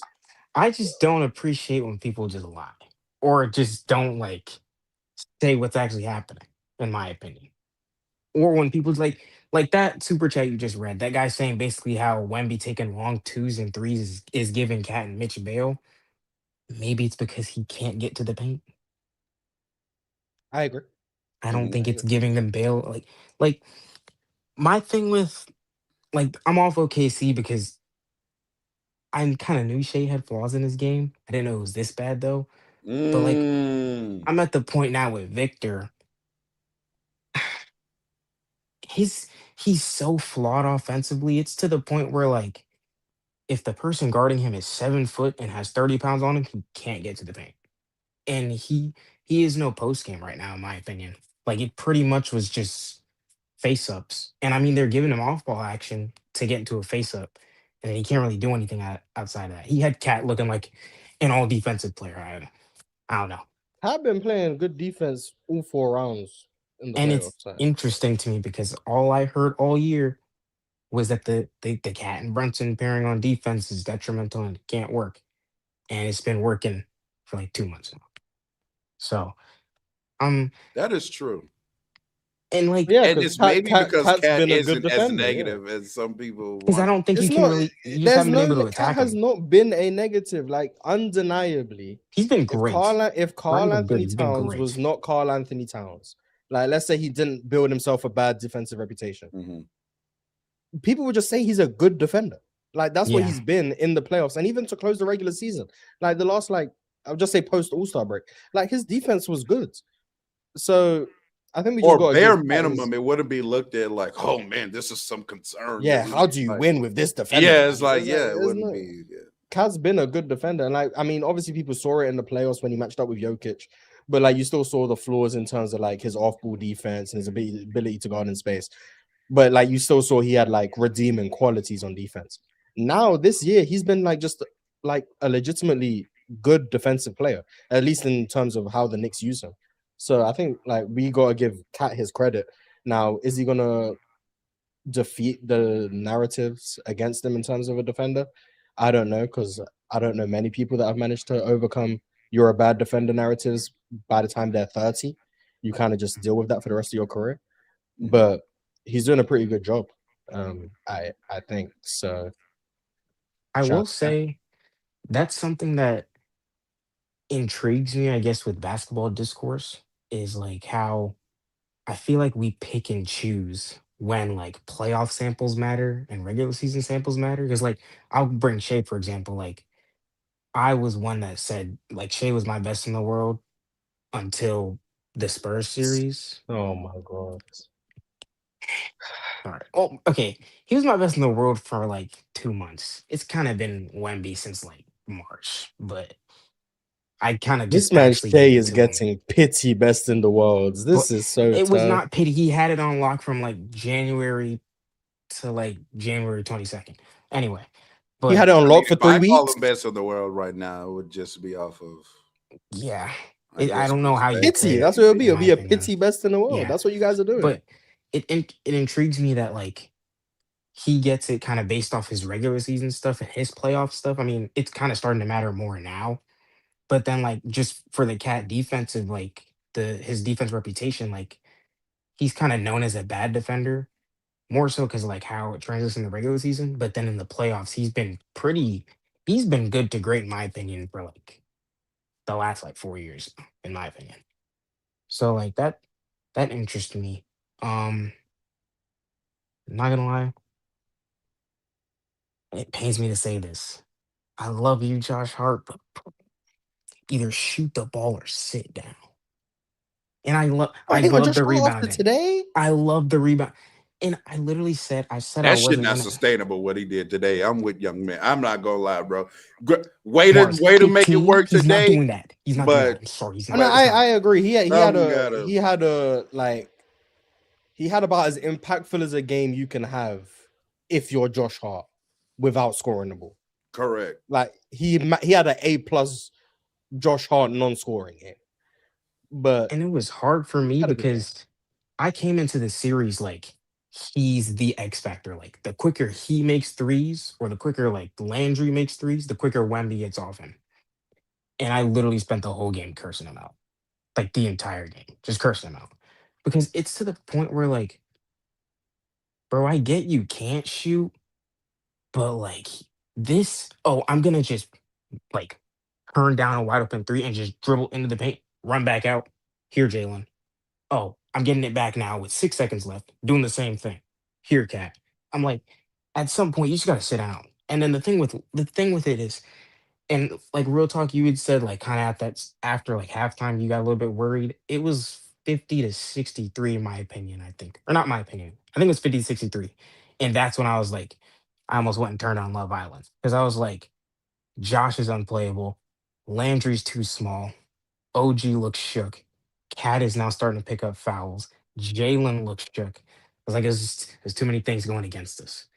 So I was like, I kind of just chalked up the game, but another thing that intrigues me too is like I'll be honest, I was one didn't want Mike Brown. I didn't want him. I didn't want him. I was very upset when we hired him. But I will say, if we had Tibbs, do we even beat Atlanta? If we had Tibbs still? God damn. I I don't know if he could make the adjustment down 2-1 that Mike made. Like that's the thing with Mike is like The adjustment every of get back time. in transition. Well, I They beat mean, like Atlanta. the whole off ball Well, they, scheme in general. maybe the Cleveland series maybe is a bit longer. I feel like they still get to. Oh, a bit longer. Yeah. I still feel like they get to the final. I do think they're a worse team, but they get to the final. But yeah, it just like I just wasn't really the biggest on Mike even all year, and I'm not gonna lie, I was not a believer in this cat hub thing, but I'm now at the point where it's just like every time there is an adjustment to make, I think he's gonna make it. Like I was pretty much in a text chain with my friends the whole game, and I literally said after halftime, I was like, we got to do something about that Champagne coverage because that I think I was already worried about him going into the series because I was like, he's weird because he looks like he's 6'4", but he's like 6'7", like 220. He doesn't look like super big or like physically imposing, but he's big. And so I was like, it scares me with putting like Jalen on him. And that first half, bro, was bad. But he didn't. Champagny did I don't think he capitalize on that scored. matchup with rebounding the ball well Yeah, on both ends of the court. but I don't He's a think he good scored in the rebounder. second half. Mhm. But it's just the thing. the thing that this series kind of it reminds me of the OKC series, in my opinion, where like you can say, yeah, the Spurs are gonna bounce back. They're gonna bounce back, of course. You can say that.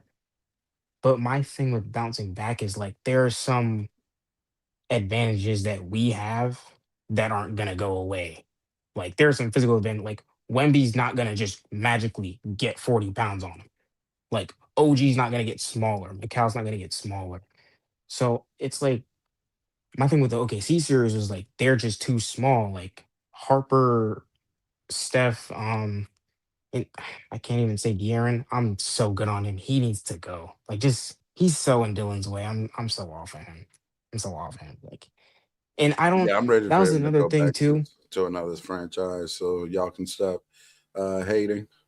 It's not hating. Real talk. He has no athleticism.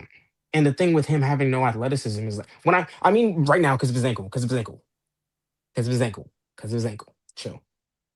It's because of his ankle. He has no athleticism. Okay. And it's like I think with like you see with like those kind of speed guards, they rely on their athleticism so much that their like ground game isn't necessarily the best. So I think he's trying to like rely on it on his like athleticism, but he just doesn't have it. So you're seeing him take these like, oh, I'm gonna get to the paint, stop on a dime, go for the layup, but I'm short on the layup because I'm not getting any lift. So it's like, but something that the only thing I could criticize Mike on, I don't know why OG is guarding De'Aaron. I think that's a waste in my opinion. I think we could get away with putting Josh on him. And Mars, I'm not with you. I don't think Josh is bad. If there was a scale of a good defender and bad defender, he's like right in the middle. I think he's solid. So I think we can get away with him on Mid De'Aaron. sounds about right. Yeah, mid sounds about right. I don't. I feel like you give him a bad rep. You don't think he's good, do you? Like at all, or do you think he's like he has traits, but like I think he has redeeming qualities. I just don't. I just think his qualities oscillate in value depending on games and matchups, and I would have a very short leash with him. I that's what also I do was think he's saying the too. Knicks' Yeah, second worst defender in their starting lineup. But that's more so just giving credit to OG, McCall, and Cat. But yeah, I think his I'm not defense has ready been to fine. say that Cat's a better defender than Josh Hart. nah, I don't nah, get. nah, nah, I nah. He don't. better. He I better. don't He get better. He better. why you wouldn't be ready to say that. I don't like. Did you not see what he just did to Wemby? All the 6 for evidence 21 is points to crazy. Cat being all the evidence points to Cat being the better defender. 6 for 21 is I crazy. don't. Like Yeah, I Wemby don't. can't get around him. And and the thing too is I think Cat kind of played. He scared me in that first half. I thought he was better to just start picking up fouls because he played like hella aggressive, like too aggressive. And I didn't know if he was gonna be able to calm down. But I'm I came into the series hopeful. I came in at like a 60-40 split. I think I had us winning until like the second half, and then I was like, it was like whatever. But I had us pretty much splitting with them, and then winning game 5, coming back game 6 and winning. So, but now that I know that we can win in San Antonio, I don't really care. I think we're just gonna win regardless, whether we win in 6 or we win in 7. Now I know we can win in that environment. It doesn't really matter. So believe or be deceived. But Thanks. it was always the Knicks. Yeah, always.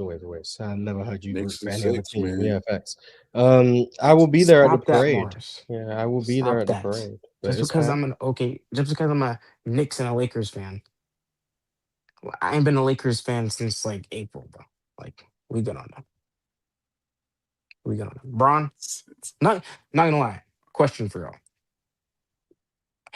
But I also think San Antonio needs a big forward. It probably will never happen. But how good do you think Braun would be in San Antonio? Do you think that would work? Because I think he could fit there really well. Can he shoot again? I think he will be able to next year. That's kind of just how it goes with him. He'll just have a year where he just forgets kind of how to shoot, which is interesting. But because you got the haters trying to blame him because he can't shoot, but then when he comes back shooting 40%, they act like they didn't say. I just let him talk. It's whatever. I don't care. I'm Bron just so FC ready. swear they get hated on. I will say, and I love LeBron James with all my heart. That's my GOAT. He got that title for about like 10 more years. Wemby coming for that. I'm sorry. Wemby's the greatest player I've ever seen in my life. Unfortunately. It pains me to say that, but Yeah, he he's gonna lose this win. series, his GOAT claim over with. I don't know what you talking about. 0-1 in the finals? Shit, no my GOAT. Hell no. Brunson better. They used to matter when Michael Jordan was the GOAT. But Also, real talk, I don't agree with you on that Tatum and Brunson stuff. Brunson, my thing with Brunson, is he the sixth best player in the league? No. But my thing now, say he wins, it gets him in the conversation. Because before, I don't think he was in the conversation. But I think it gets him in the conversation. I just Because, don't like, think he's a better basketball player. I guess, am I an ant hater? I don't know. I'm also very low on him. Like, he's at like 8, 9 now for me, in my opinion. And he was at like 5 going into the year. I'm kind of good on him. Interesting. I'm kind of good on him. But anyway, Merry Christmas. Hope you're enjoying the series. Believe or be deceived. It was always the Knicks. Always. Anyway, yeah, well, you can just goodbye.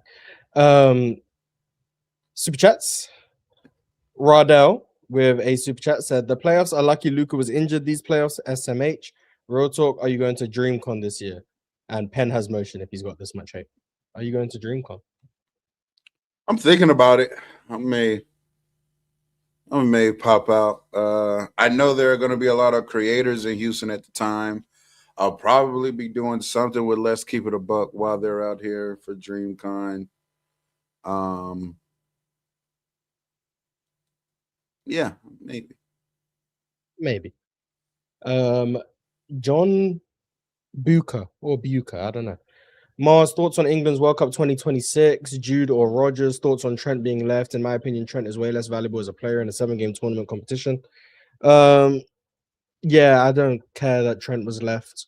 I think Jude is better than Morgan Rogers, and I have no thoughts on England. Whatever happens, happens. So, Morgan Rogers clears Jude, by the way. I agree. I just said that. Then he said, "Why is Jude was better than?" Yeah, I just said that because I felt like saying it, but it doesn't mean I believe it. John Bucher then asked, "Why is people are, by the way?" I know you don't. Why is 22 Kobe over 22 Bron for you, Mars? Because he's like clearly the better offensive player and like clearly the better defensive player. So like, if you're clearly the better offensive player and clearly the better defensive player, I probably think you're the better player. But you know, he played with Shaq, so that means everything he was good at is actually just because Shaq existed.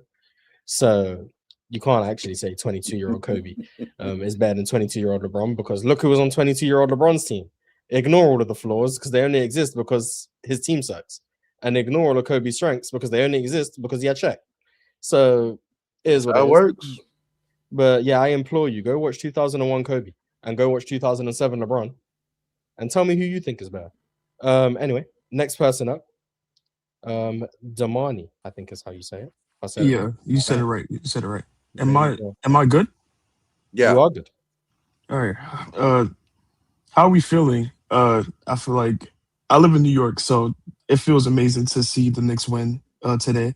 How did you feel about the closing lineups for the Knicks? I think that Landry Shamet closing a little bit over Mikal was interesting. I don't remember Mikal doing anything in the game. I was gonna ask. I don't know if Mikal was good or bad per se. I did see that he didn't take any threes this game. I thought that was a little interesting. I don't know. Man, why you not outside, man? It's late. It's 1 a.m. It's 1 a.m. and I live in the It's Bronx. also just one game. Just right? It is one game. After game 4, when the Knicks are champions, he'll be outside. I'll be outside. I'll be there at the parade for sure. Okay. Me too. But I think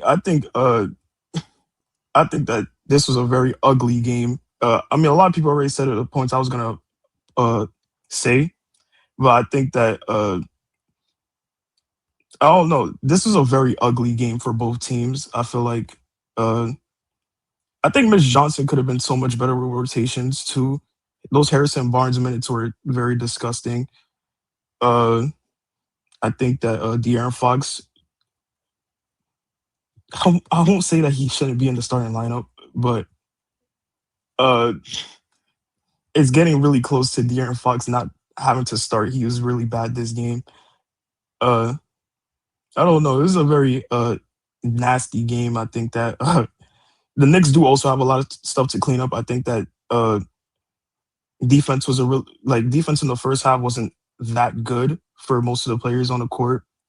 I think that Josh Hart, specifically in transition, I think he missed Mikal on 2 fast breaks for a easy lay, but maybe because he's short in those players thing, I feel like that.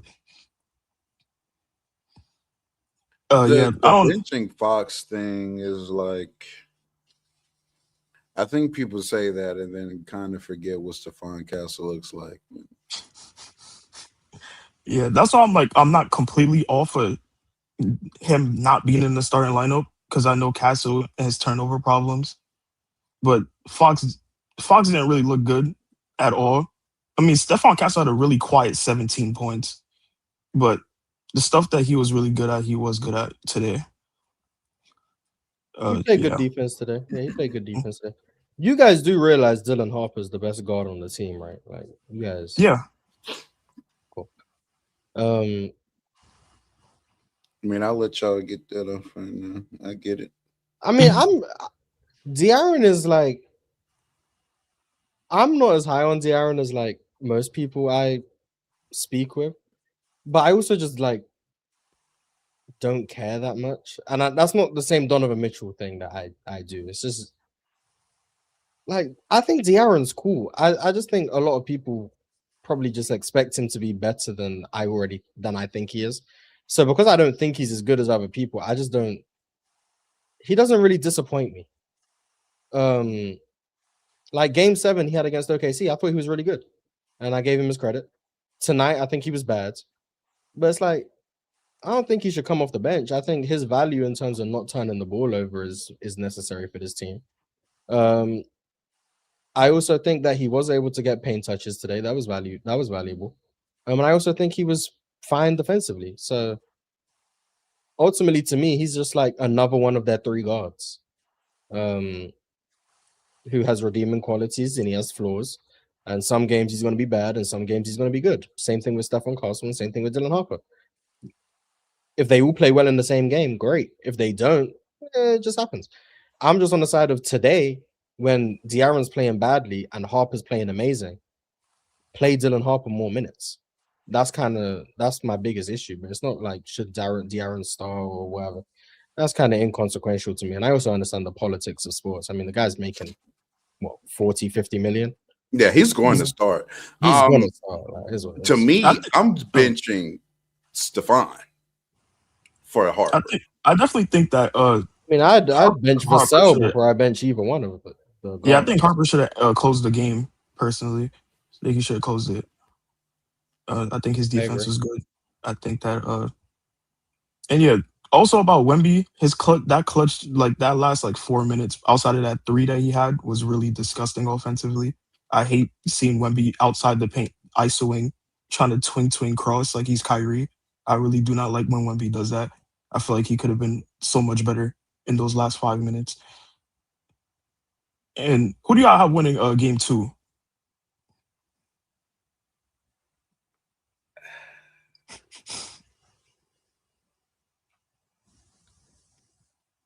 I think it'll be either the Knicks or the Spurs. Makes a lot of sense. Was there another option? What was the third option? I think it's either the Knicks or the Spurs. Mm-hmm. I'm gonna say the Knicks go back to MSG 2-0. That's where I'm leaning. Really? That is where I'm leaning. We spoke about on Hoop Talk today. I think the Knicks have like so many advantages in this series. It's just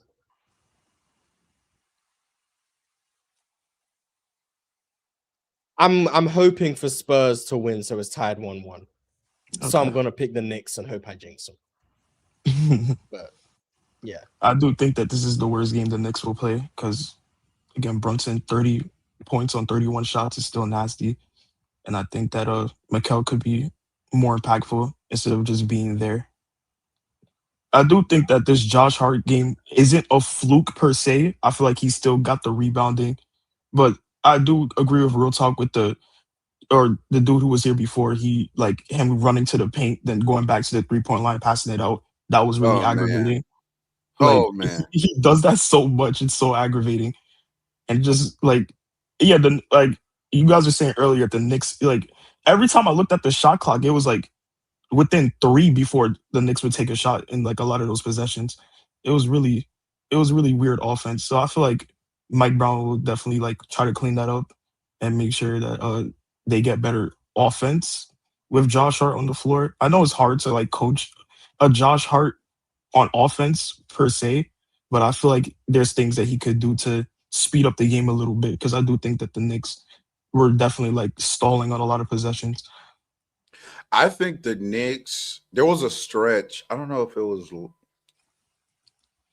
There was a large pocket of this game in the second half where I'm like, man, where is Cat? Like, I feel like Cat was Yeah, right. I think there was like I think I think it was the third quarter or the fourth quarter where third like or Mitch fourth Robinson, one. Yeah. Mitch Robinson But played like a good 7 minutes straight without Cat coming in I or something like think that. the reasoning was because Mitchell Robinson is a better screener than Cat. And I think I don't think it was a surprise that Jalen Brunson kind of getting it going correlated with Mitchell Robinson being on the court. I think he gave him just a little bit more of a bump to get Stephon Castle off him just a tad bit more, or whoever was guarding him at the time. And then he could he set a great Gortat on Wemby. I don't know if you remember that play. So that was interesting. I'm actually interested if the Knicks, because somebody was asking about Wemby and Cornette being on the court at the same time. I am wondering if we ever see the double big lineup from New York. I do think we do. I feel like if the Spurs go down in like a certain point in the series, I feel like they might throw Cornette and Wemby out there at the same time to see how that works. I do think that Mitch Robinson and Cat will also be seeing the double big as well, like them being on the court.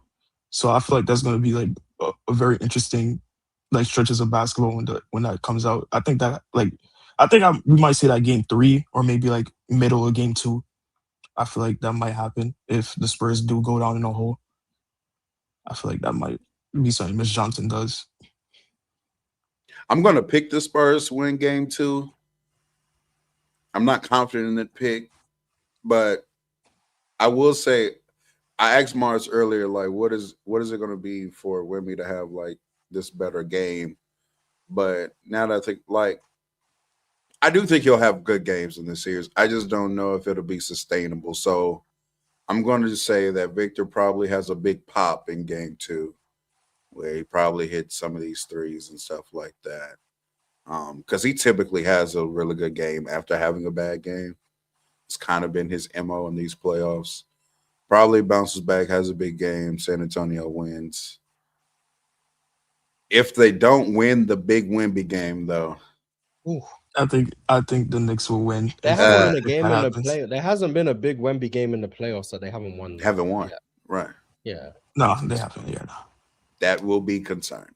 If the good thing though about the playoffs is the great games don't need to be sustainable. You just need to have enough to win a series. That is correct. All this sustainability. Win me 4 games. So I don't care how it looks. Josh Hart, cool.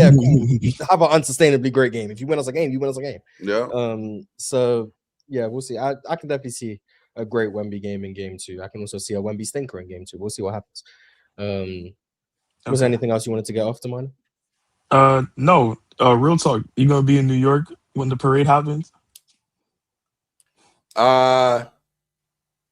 In just spirit. Yeah, I'll just be there in spirit. In spirit, I might be up there. You don't know. I'm gonna be there. I already said it. I'm gonna be there. All right, bet. Yeah, I want to be there. We'll be there. But thank you Championship guys. parade, then go across the street, Pride parade. I'm gonna be there too. Like, come on. Yeah, we gonna be there. Anyway, thanks to Money for pulling up. Thank you for having me Appreciate on. you for pulling up, Uh, man. Thank Merry you. Christmas. Next person, I don't know who was first. Shout out to I all believe the it- international people that are here. I know it's late/early for you, including Mars. Shout out to the people on the East Coast. It's like 1:19 over there. Salute to y'all, man. And again, make sure that you like and subscribe. Turn the notification bell on so you know when Mars is live. Yeah, do that. I believe our friend Anime is up next. Hello, welcome. Hey, what's good? What's good? What would you like to Um, know? I really wanted to get into what do you guys think Mitch Johnson should do? Because I think the main issue I have with Wemby right now is he's spending too much time at the perimeter, and I think I know the main reason why is just because he's not pressing himself up the court fast enough. I think he settles too much at that perimeter line, and instead of like making an intentional decision to drive hard, run hard down the court, whether it be from a transition or just from the inbounds alone.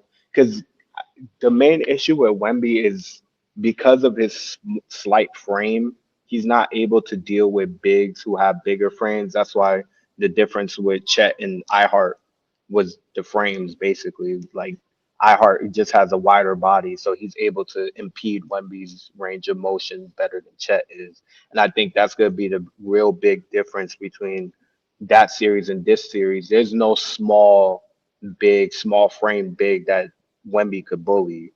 So I think the way he needs to negate that and the thing that Mrs. Johnson needs to implore to him is like running hard to the paint, like as soon as you can, like as soon as you guys get the ball. I don't think he should be bringing it up at all. I don't think he should be looking to bring up the ball. I think he should just run up the court and try to set up position as quickly as possible. And his teammates just have to throw him better passes. Like that BS pass Vassell threw to him when he got the foul, where he threw it literally away from the basket and Wemby had to like grab his arm all the way back here. Mhm. It's like those types of passes, like they really need to lock in and throw the ball at the goal or like over the backboard. That's really why I wanted to see what you guys think. Basically, Wemby needs to be a big. I mean, for real though, he needs to drive hard. I think that's like I don't know why he doesn't do that. I don't know why he doesn't like know in his mind, okay, I can't set up position here. I can't beat Cat off the perimeter and drive on him because he could move his feet. So I need to like run without the ball and get positioning that way. Man, it's hard to just move 7-6 around. Like it's just like it's hard for like us to imagine it because like Wemby is like 2 feet taller than me. But like, and I say that like not hyperbolically, like he's literally like No, 2 feet taller than me. legitimately, yeah. But like it's hard to move. That's short. It's I saw hard you to in move.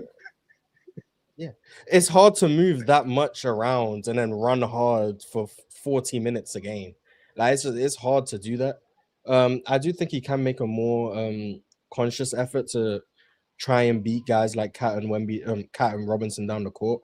The Spurs should also make a conscious effort to not only throw hit aheads, but look for Wemby, whether that's him as a trailer or if he is leaking out, just try and get him easy ones. But having that as a consistent form of offense, I think it's just going to be difficult for someone of that size. Also, I think the Knicks bigs did a good job of when Wemby did run hards, they kept pace with him. They ran. Like there was a couple times that he was trying to beat them down the court. They just kept up. So if they're going to do that, maybe you can try to get a deep seal, but then we're talking about Wemby trying to deep seal people. Yeah. I know, Like, yeah. it's difficult, man. It's difficult. I don't know what the answer is in terms of maximizing like the transition opportunities. I do agree with the lobs. I do think there were a couple opportunities that the Spurs squandered in terms of lob opportunities. Castle had a couple that he missed. Vassell obviously messed up the one you was talking about. There's a couple times where he was wide open under the rim, and I think Vassell shot like a 3 or something. Like, just be a bit more conscious of where Wemby is. But I mean, that's been an issue for them, like all season, really. So, I mean, I'm saying it, but I doubt it's going to change now in June. But I do think, like, Miss Johnson, if there's anything that they need to be going over in film, it's like, okay, you see that spot right there? Don't throw that bullshit pass. You need to throw it at the backboard or at the rim. Like, there's no reason why you should be throwing the ball away from the rim. I get it, he's tall. It's way easier to pass for him than any other big or any other player on your team, but be reasonable with it. Like, he's frail, so be reasonable with the passes you're giving him. And then also, I wanted to, in regards to Fox and Harper, I do think that Harper should start. I do think Mitch Johnson should like think about that. And the reason why is because I was talking about it in the Discord earlier when we were watching the game. The main issue with Fox, and it's really presenting itself in this playoffs, is he's more frail. And I think that's the main thing that this playoffs is showing is like physicality is not dead in the NBA like people think it is. Because all the wider body guys, all the more like people with stature and girth, pause, they have more ability to move around the court and they have more ability to impose their will. And with the rest not giving people ticky tack fouls anymore, I think you're starting to see how that's implementing itself. Because you have people like Stephon Castle and Dylan Harper, they're just bigger than De'Aaron Fox. So speed or no speed, like they could move around the court and they could like lower their shoulder and really get into guys. Whereas De'Aaron Fox, especially with this high ankle injury, he's not fast enough. And the main thing is he's not getting enough lift. Because there's a couple of shots, mid-range shots that I've seen. Like there was a pick and roll shot they had, like I think right before the Jalen Brunson three off the offensive rebound. He had a wide open midi off a Wemby pick that was like if you had a good ankle, I think you would have made that. But I think I think Dylan Harper should really be playing more in this series. I just don't like Fox right now. I really don't. If Dylan Harper and Stephon Castle are your guards, y'all are going to be even more upset with Wemby's output. True. I mean, they do have a little bit of tunnel vision. I could see what you're talking about, real talk, but I don't know. I just like the offense that they're bringing, especially Dylan Harper. I like how he's able to like, because every time he comes in the game, every series, he's able to like make a quick impact. It's like he's a blitz in itself. So I don't know. They need to implement him more in the game. At least have him close games more, if anything. Because I just don't like what Foxy's giving right now. I think he's good in terms of like maintaining pace and controlling turnovers for sure. But everything outside of that, I just don't like what he's giving to the team. Even defensively, it's like he's doing okay. He's getting into some passing lanes, but he's not really doing much outside of like the bare minimum, in my opinion. I Yeah, mean, De'Aaron does set. Yeah, I agree. okay. I think I think De'Aaron is the only one of the three that really initiates pace. I think he's the best kick out. Yes. I think he's the best kick out passer of the three as well. Um, I just think he's the best point guard right now. Also, just I don't want to poo-poo on anybody's performance or anybody's parade. I am a Dylan Harper fan, been one for quite some time. Dylan Harper's being guarded by Jalen Brunson. De'Aaron Fox is getting guarded by OG Anunoby. And like I don't know. Sometimes so we sometimes see in many sports, whether it be football, and we see the second or third receiver, having a better game than the number one receiver, and we're like, well, why is it the number? Why won't they just move? Well, he's not being covered by Darrell Revis. He's being covered by the free safety or the outside linebacker. They can't really cover it. Like Eli Apple. yeah, he's getting good. Exactly. He's being covered by Eli Apple. Like that doesn't mean he's not a good player, but easier matchup. It's like, yeah, he's getting his game off a little bit better than the guy is being guarded by one of the best defenders in the league. I just think it's what I said before about like just the ability to impact physicality and drives. And I think that's really what it is for me. I don't think Fox collapses the defense as well as the other two do. Well, Now, I'm I do saying think, how physical of a drive is he going to be on when OG is the one he's trying to do that to? I mean, that's fair, but I don't know. I get what you're saying, and I'm not saying you're wrong about that. You're absolutely right. I don't know. I want to see the matchup just because we were saying the same thing last series, and it's like at some point, if anything, maybe we should force the Knicks to put their better defender on Dylan Harper and maybe give Fox a better, easier time. Maybe we could see that because I think that's really what's going to come down to. Fox is like I don't want to say injured, but he's definitely hampered. So you guys gotta do everything you possibly can, whether it be guard to guard switches where you get OG off of him and put McHale or Shamit on him. Like you have to do something to Mm-hmm. alleviate that pressure if that's what it is really. But I personally think it's more of a physicality thing than necessarily just defenders. Don't get me wrong, OG is definitely the better defender than Jalen Brunson, like hands down. But I still think the physicality is, what's making the difference between the two. But I'm gonna let y'all go because I know y'all got a lot of people on stage. But I appreciate y'all having me up. Appreciate you, man. Thank you for Good being convo. here. Yeah, thank you for Convo. being No here. problem. We do have a couple more. Both of their cameras are off, so they can come up simultaneously. There you go. Oh, damn. There you go. Hello, Jeremiah and Anamotica. I don't even know if Anamotica is still here, but we hope they are. If they're not, they're not. Jeremiah, what would Monica you like going. to? What's going Yeah, if on? you're not here, yeah, we get packed up What? real quick. Oh yeah, I'm here. Oh, There you yo. go. There you go. There you go. All right, how you guys doing? Doing good, doing good. I know it's late. I ain't gonna lie. It's really late over here in Indiana. So let me get this off first. I'm not a New York fan or a Spurs fan. So whatever I say is unbiased. I just want to say that right now. In Indiana, by the way.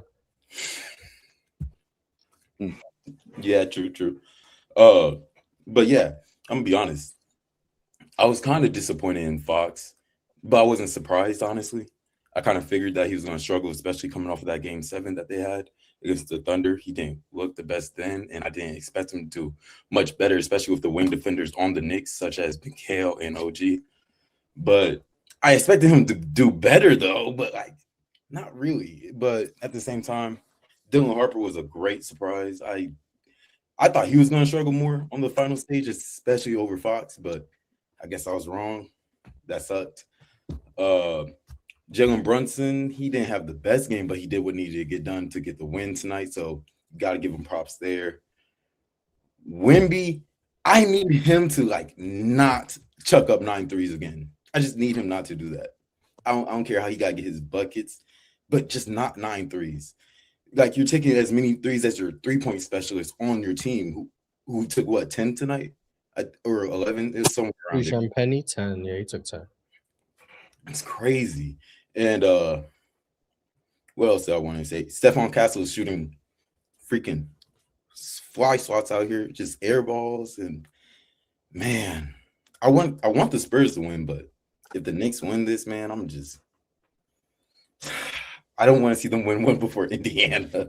So unbiased. So, yeah. What so happened to unbiased. being unbiased and stuff? Well, I'm a Chicago fan, but I'm just in Indiana. So, it sucks to see them win, especially when we had all that energy last year. It was, really crazy. But, man, but if the Knicks win, Jalen Brunson, top 5 Knicks, not even a debate, honestly. I've been seeing a lot of stuff about Jalen Brunson being better than Kyrie. I wanted to ask you guys about that. Roto, you think he is better than Kyrie, right?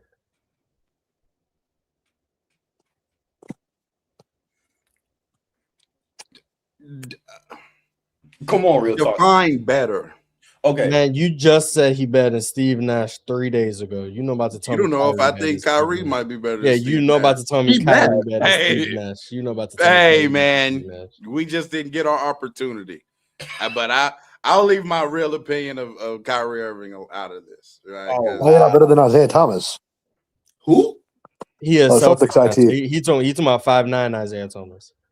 Because you know what I said yeah, about Brunson, right? I said Jalen Brunson to me is what it looks like if Kyrie had some runway.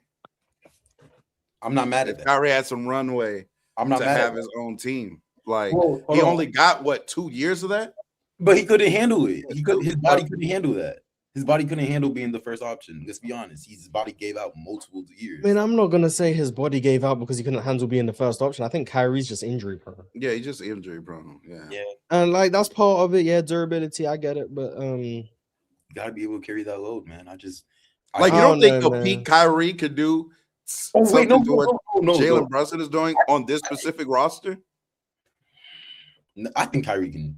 Yeah, I think Kyrie can do that. I think Kyrie can probably do it. I don't want to say nothing crazy, but I think he'll do it more efficiently. Personally, I think he could do it more efficiently. I feel like he's just a better athlete. He doesn't get to the line that much. That's his biggest issue. Who do you think was like better in the playoffs in 2024, Kyrie or like Brunson? But like this season, This season, Brunson. I think this season Brunson is better than that year, Kyrie. I mean, this year Brunson hasn't had a series as bad as Kyrie had against Boston. Yeah. Dude, I'm not Now gonna we'll lie, see. Randall was, Maybe the rest of this series is a Brunson stinker, and then it's like, oh, but that's very possible. I feel like that could be very possible, especially with all because the. Kyrie prior to the finals, I think was really good. Now some people seem to sleep on that because like he averaged like 15 against It was that OKC. OKC he was series. mid in But it's OKC. like- he was it's hooping like versus you- Minnesota. But you watch that OKC series, it's like Kyrie was just like quite clearly really good. Like just from like an impact perspective, closing games, making big shots down the stretch. Also, just the defensive attention he was drawing. That's the reason for why Shea can be inefficient. So why not Kyrie? So yeah, actually, I think he was good in that series. I think he was really good against the Wolves, amazing against the Clippers, and then obviously the Celtics series was bad. But that's not like prime Kyrie, though. So Nah, 17, 18, Kyrie. more so probably would be more peak of his powers. And or the Brooklyn years, if you want to throw that in. 21. Yeah, he was really good. I don't know about 22.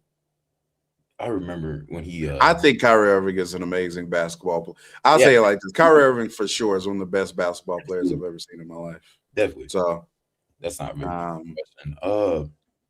But some of the legacy and all of that kind of stuff is just is out of your hands. Do you get the opportunity to do so? Jalen Brunson, y'all have to remember, like when Jalen Brunson first got to New York, he wasn't seen as like some surefire, oh, he's for sure going to be this great number one option. Like we saw some flashes of it in Dallas, but he got the opportunity to do so. He's been leading now that team since what, 2023? He got a similar opportunity to what like Denny got in like Portland when he was traded there. But it's like he was James when he left OKC to go to Houston. Like I don't think they gave Denny the keys when he got to. Well, I guess he is getting the keys now, especially as an all-star. But Jalen Brunson, I feel like they handed him the city when he got there, though. Respectfully, like I think everybody knew that he was going to be the guy when he got sent to New York. There wasn't really anybody else there to get it but Randall, and let's be honest, fuck Randall. Respectfully, though. damn. Well, I mean, he saved the Knicks. I mean, in, like, you gotta 2021. remember that year when Brunson first got there. Julius Randle was the All NBA player on the team. He was an all-star, wasn't he? That is true. Julius Randle made All NBA Brunson's first year in New York, and Brunson didn't. Like Julius Randle was averaging like 25 and 10, 25 and 11 or whatever. That's yeah, like that was because I remember I had to passionately argue why he was mid. So I definitely do remember. Something I did want to talk about. Brunson good, but go ahead. Yeah. Brunson's very good this year. There's something I did want to talk about. All these international MVPs, with all this efficiency, we're back in the 60s. That shit does not translate whatsoever. It's not even like -2 or -3 like Penn was trying to get off. It's like it's not close. It's like they go to like mid efficiency when they're in the playoffs. But I'm here because I heard all this for Jason Tatum, but he was bringing all this rebounding and efficient and like this passing. However, all these international players, meanwhile, shoot worse, but also do not offer any of the things that Jason Tatum brought. So they're all just playoff droppers. Is that what you're just saying? Well, not Giannis. Not Giannis. Well, of course not Giannis. Giannis is an exception to a guy about anything.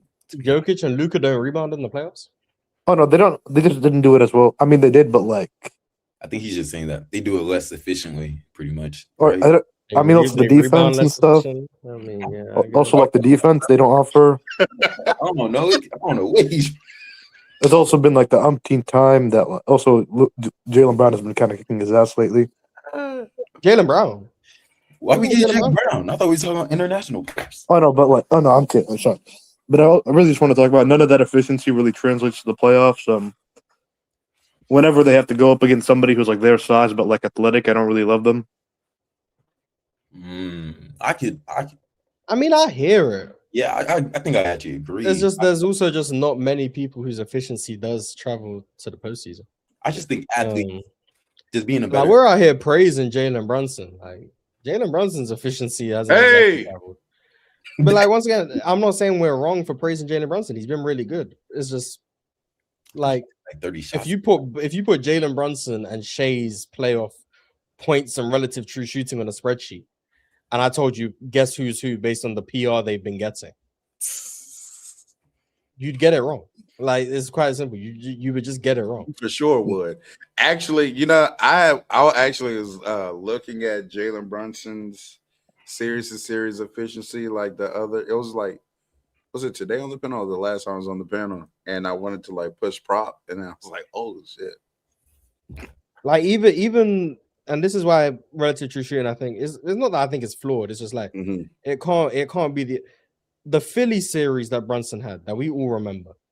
It's a negative series. Yeah, he was -5. Yeah, like, but we all remember that series fondly, as we should. Correct. Like, he had two stinkers to begin the series, which is absolutely dragging down the numbers. But this year, that's why I say in small samples, these efficiency numbers are gonna one way or the other. Like I say, the best example I always have: Devin Booker in 24 against the Wolves somehow managed to scam himself 27 points per game on neutral true. Wait, what was his true shooting? Oh yeah, when they lost. Devin Booker in the 24 playoffs managed to scam himself 66 true shooting. 66 solely because he had a game Plus 4. 11. Yes, solely because he had a game 4, 49 points. Meanwhile, the first 3 games he was able to just be mid upon mid. But he managed to scam himself 27 points per game on plus 10 true shooting.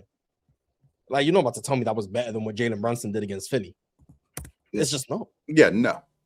But also, on a spreadsheet, one's better. So, you know, it is what it is. I also went back and looked at an old PC episode where it's like they were talking about Will getting claimed by like Bill Russell. And hearing a lot of these players getting claimed. In that, I kind of got higher on like Jerry West in the playoffs because of how good of a scorer he was, and players like Rick Barry, not players who are both like elite, tough, who are able to get themselves easy shots, but also elite, tough shot makers, while also being like elite on the defensive end, being able to also like play make a little bit. Rick Barry's name doesn't get brought up enough as far as like elite scores, and it kind of should. No. Because elite scorer and elite player, I agree. But like elite scores, like, do you know like? I mean, I respect Rick Barry. You know what I'm saying? I had him as the 7th greatest smooth or whatever. I think that's respect. But like, what's the round of scoring where we put him in? Like, what? Definitely not. I would say as a scorer, I think he's. I mean, Rick Barry was a good scorer. I think Rick Barry was a better passer than he was a scorer.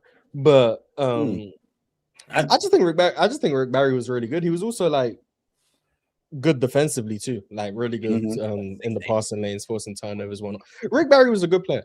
He was. I think what's the measure? he probably gets slightly overrated as a shooter because of like the free throw percentage stuff. But like he shot free throws underhanded. Like that doesn't translate to how good of a shooter he actually was. But like ultimately, he was really good at getting to the line, made his free throws, really good passer, and then he could score as well. Like he was a good scorer, not like he was a bad scorer by any means. But once he gets to the NBA, the second time, because he started in the NBA, decided to sue the NBA, played in the ABA, and then came back. Once he came back, he wasn't the same scorer, but he was still obviously really good.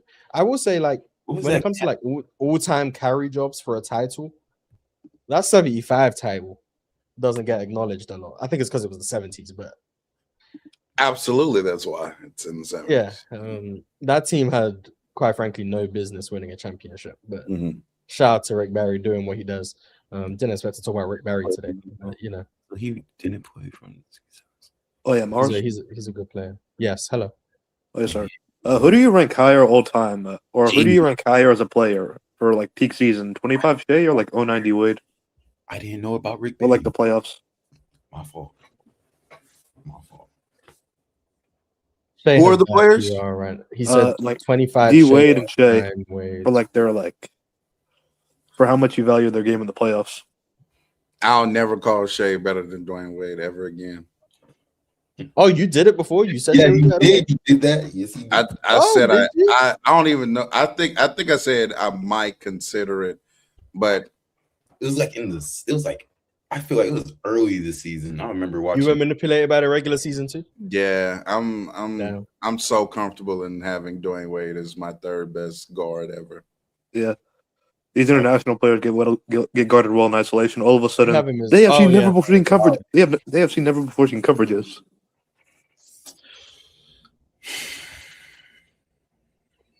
I don't know. I'll go with Wade today because Shea's PR is bad. I'll go with Wade today, but I'm still on the same side I've been on. Like most of these guys are like very close to me. It's not like I'm not moved either way.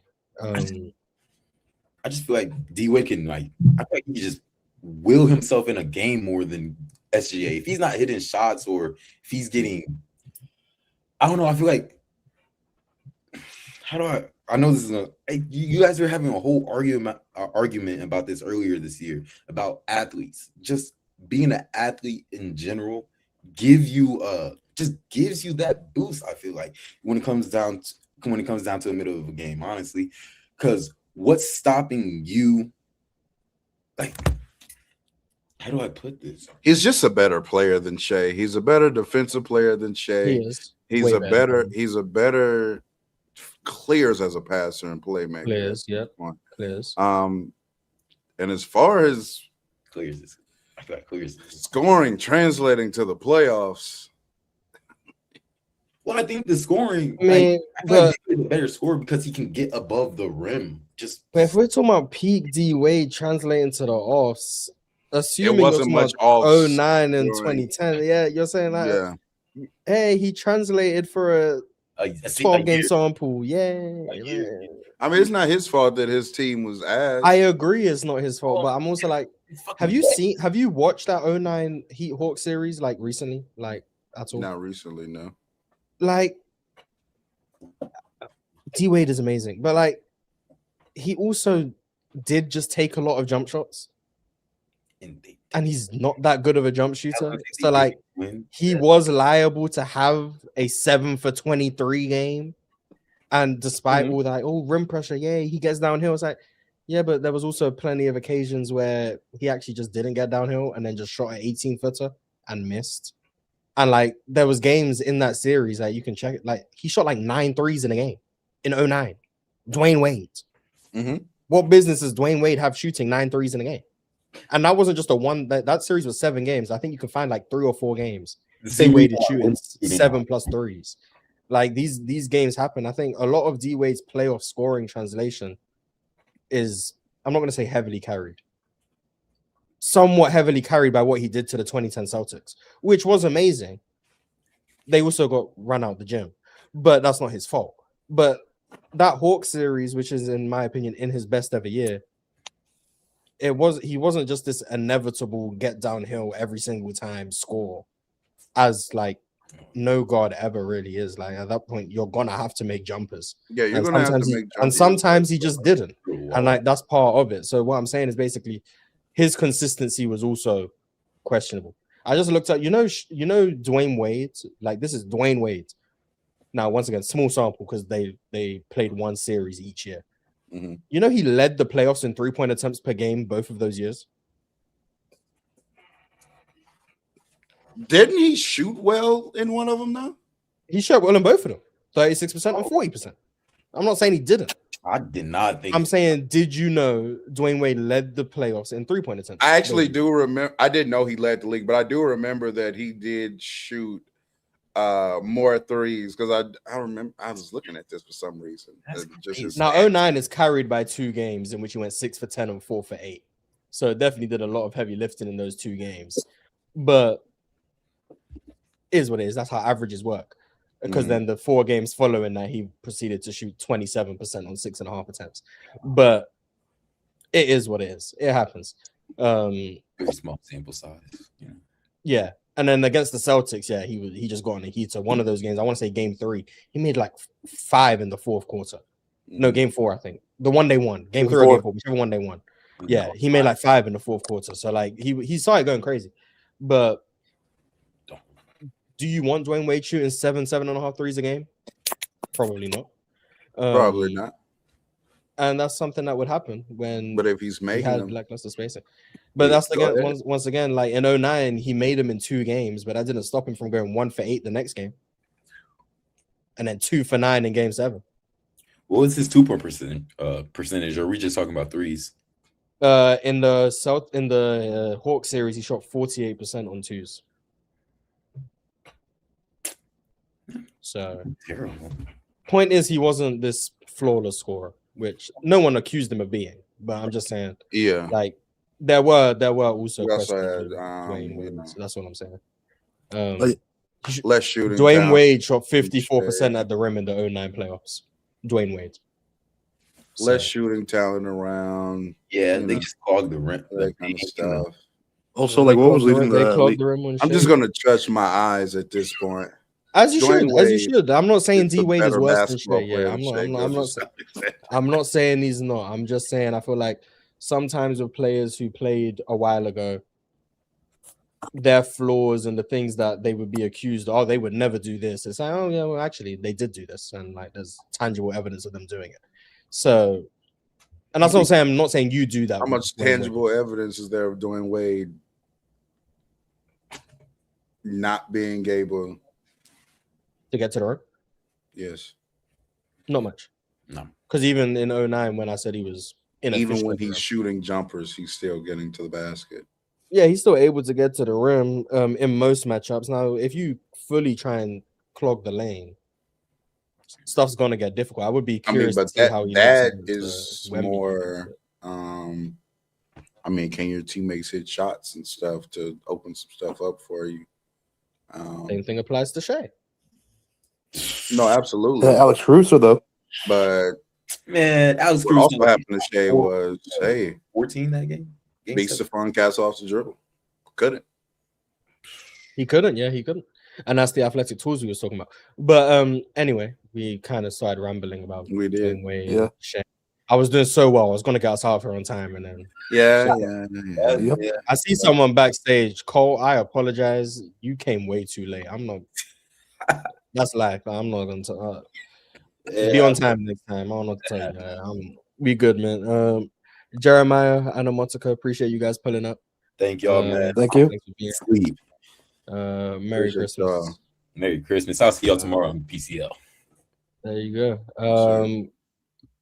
Before we get out of here, I'm just gonna let Cole be on the stage for 2 seconds. There you go. Hello, Cole. Don't turn your mic on. You're not gonna be allowed to talk.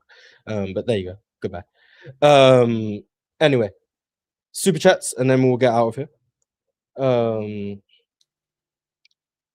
First super chat is from Kendrick Jenkins. Said, off topic, real talk. Did you see that Basketball University Finals MVP scoring chart? That inefficient shot chucker in LA was the only one all green twice. I did, and I retweeted it. Well, to be fair, that green was just about the opponent's net ratings. It's not really have anything to do with Kobe's efficiency. Whatever. I mean, if we're gonna read the chart, let's read the chart correctly. Like all green doesn't.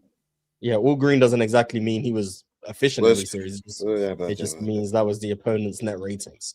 It's actually right here. Yeah, I mean, I read the chart, so I mean, I guess opponent. So it says opponent round one, opponent. Yeah, and it tells you what their net ratings were, the plus whatever, blah blah blah. Yeah. I mean, we were still plus relative. So I mean, yeah, you were. I mean, yeah, I'm not arguing about saying he was the only one all green twice. That just means he's the only one who played high leverage opponents in all 4 rounds. Still a good thing. Absolutely. Oh yeah, exactly. It just doesn't has anything to do with inefficiency. You know, just goes to support that we played more comp than every. I mean, which is just factually true. Yeah, I mean, I think that's undeniable. That 2000s West. I mean, you can't even argue that in my opinion. 6 Kato said Shea clears 09 Wade. I don't like the use of the word clears in most situations. This is another one I don't like it. Unlimited Z Talk says, question, why is early prime Giannis considered a significant playoff dropper when his defense rose to all-time levels in the offs? Oh, look at the Giannis fans going through the Embiid problem. Tough. Probably because he plays worse in the playoffs, if I had to guess. That's probably the reason. Can you think of the reason why Giannis would be considered a dropper? Yeah, he got worse as an offensive player early on in his career in the playoffs. So, same reason he's considered a riser these days or a maintainer, and his defense gets worse in the playoffs. Same thing. Works both ways. It's the same thing I said about Wemby. Wemby's going to have defensive reputation forever. So he can have a bad defensive series. If he has a great offensive series, they're just going to give him the defense boost regardless. So that's the best thing you can do as a player. Shadow 57-X7G said, can't say it better than Real Talk. West was really MJ before MJ for his team, his strengths for his team and the league besides winning and a better jump shot. Jerry West was amazing, man. Nah, he genuinely was amazing. I think he has a tangible argument. You're not going to like this because Kobe FC. I think he has a tangible argument to be the second best guard ever. Like, I genuinely believe he has an argument to be the second best guard ever. Doesn't mean I have him as the second best guard ever. I don't. But if you really are relative to era, like strong relative to era, sure. I do think he has a very strong. It's not far-fetched. Yeah, like he's a two-way player. So he doesn't exactly lose that battle in terms of compared to his contemporaries. High-level scorer. In fact, probably relative to era, probably a top 5 scorer ever. Probably. Especially once you start factoring in playoff translation and whatnot. Yeah, he translated crazy. Like, Jerry West is amazing. He was just cold. Yeah, the white man was good. You know, it just is what it just that. And he was a big guard too, especially for the time, like legitimate 6'5". Like, he's listed at like 6'3". That shit is so cap. But anyway, that brings us to the end. Real Talk is tagged in the title, but where can everyone find you at Real Talk? Hit the tag in the YouTube. That will send you to my YouTube page. Make sure that you subscribe there. On Twitter, I think I'm Real Talk EJLT. So follow me on Twitter as well. Have a good time on there. And yeah, that's where you can find me. Also, obviously, PC. Mondays and Wednesdays for sure. Any other day is, maybe. I might be on there. You never know. So tune in. But yeah, that's where you can catch me. There you go. Yeah, you can find me here. Might be back to regularly scheduled programming over here. Can't guarantee it, but maybe. Find me on PC. You can follow me on Twitter if you want. I'm Masterhawk Sports everywhere. Yeah, should probably add that in. Do you want to post games, do you want to just post game and then do a town hall hoop on a non-game day? Feel like there might Double be. work? Never mind that. I'm trying to make it easier for you, but How's that easier? That's double the work. Just do because it's town like hall hoops post 7 game. a.m. when you're at it, wherever. But then why did you say post game anyway? So that means I was still doing the post game. Yeah, but a post game could be like an hour. Well, just rush the people through. No, that's not the point of town hall hoops. It's not to rush people through.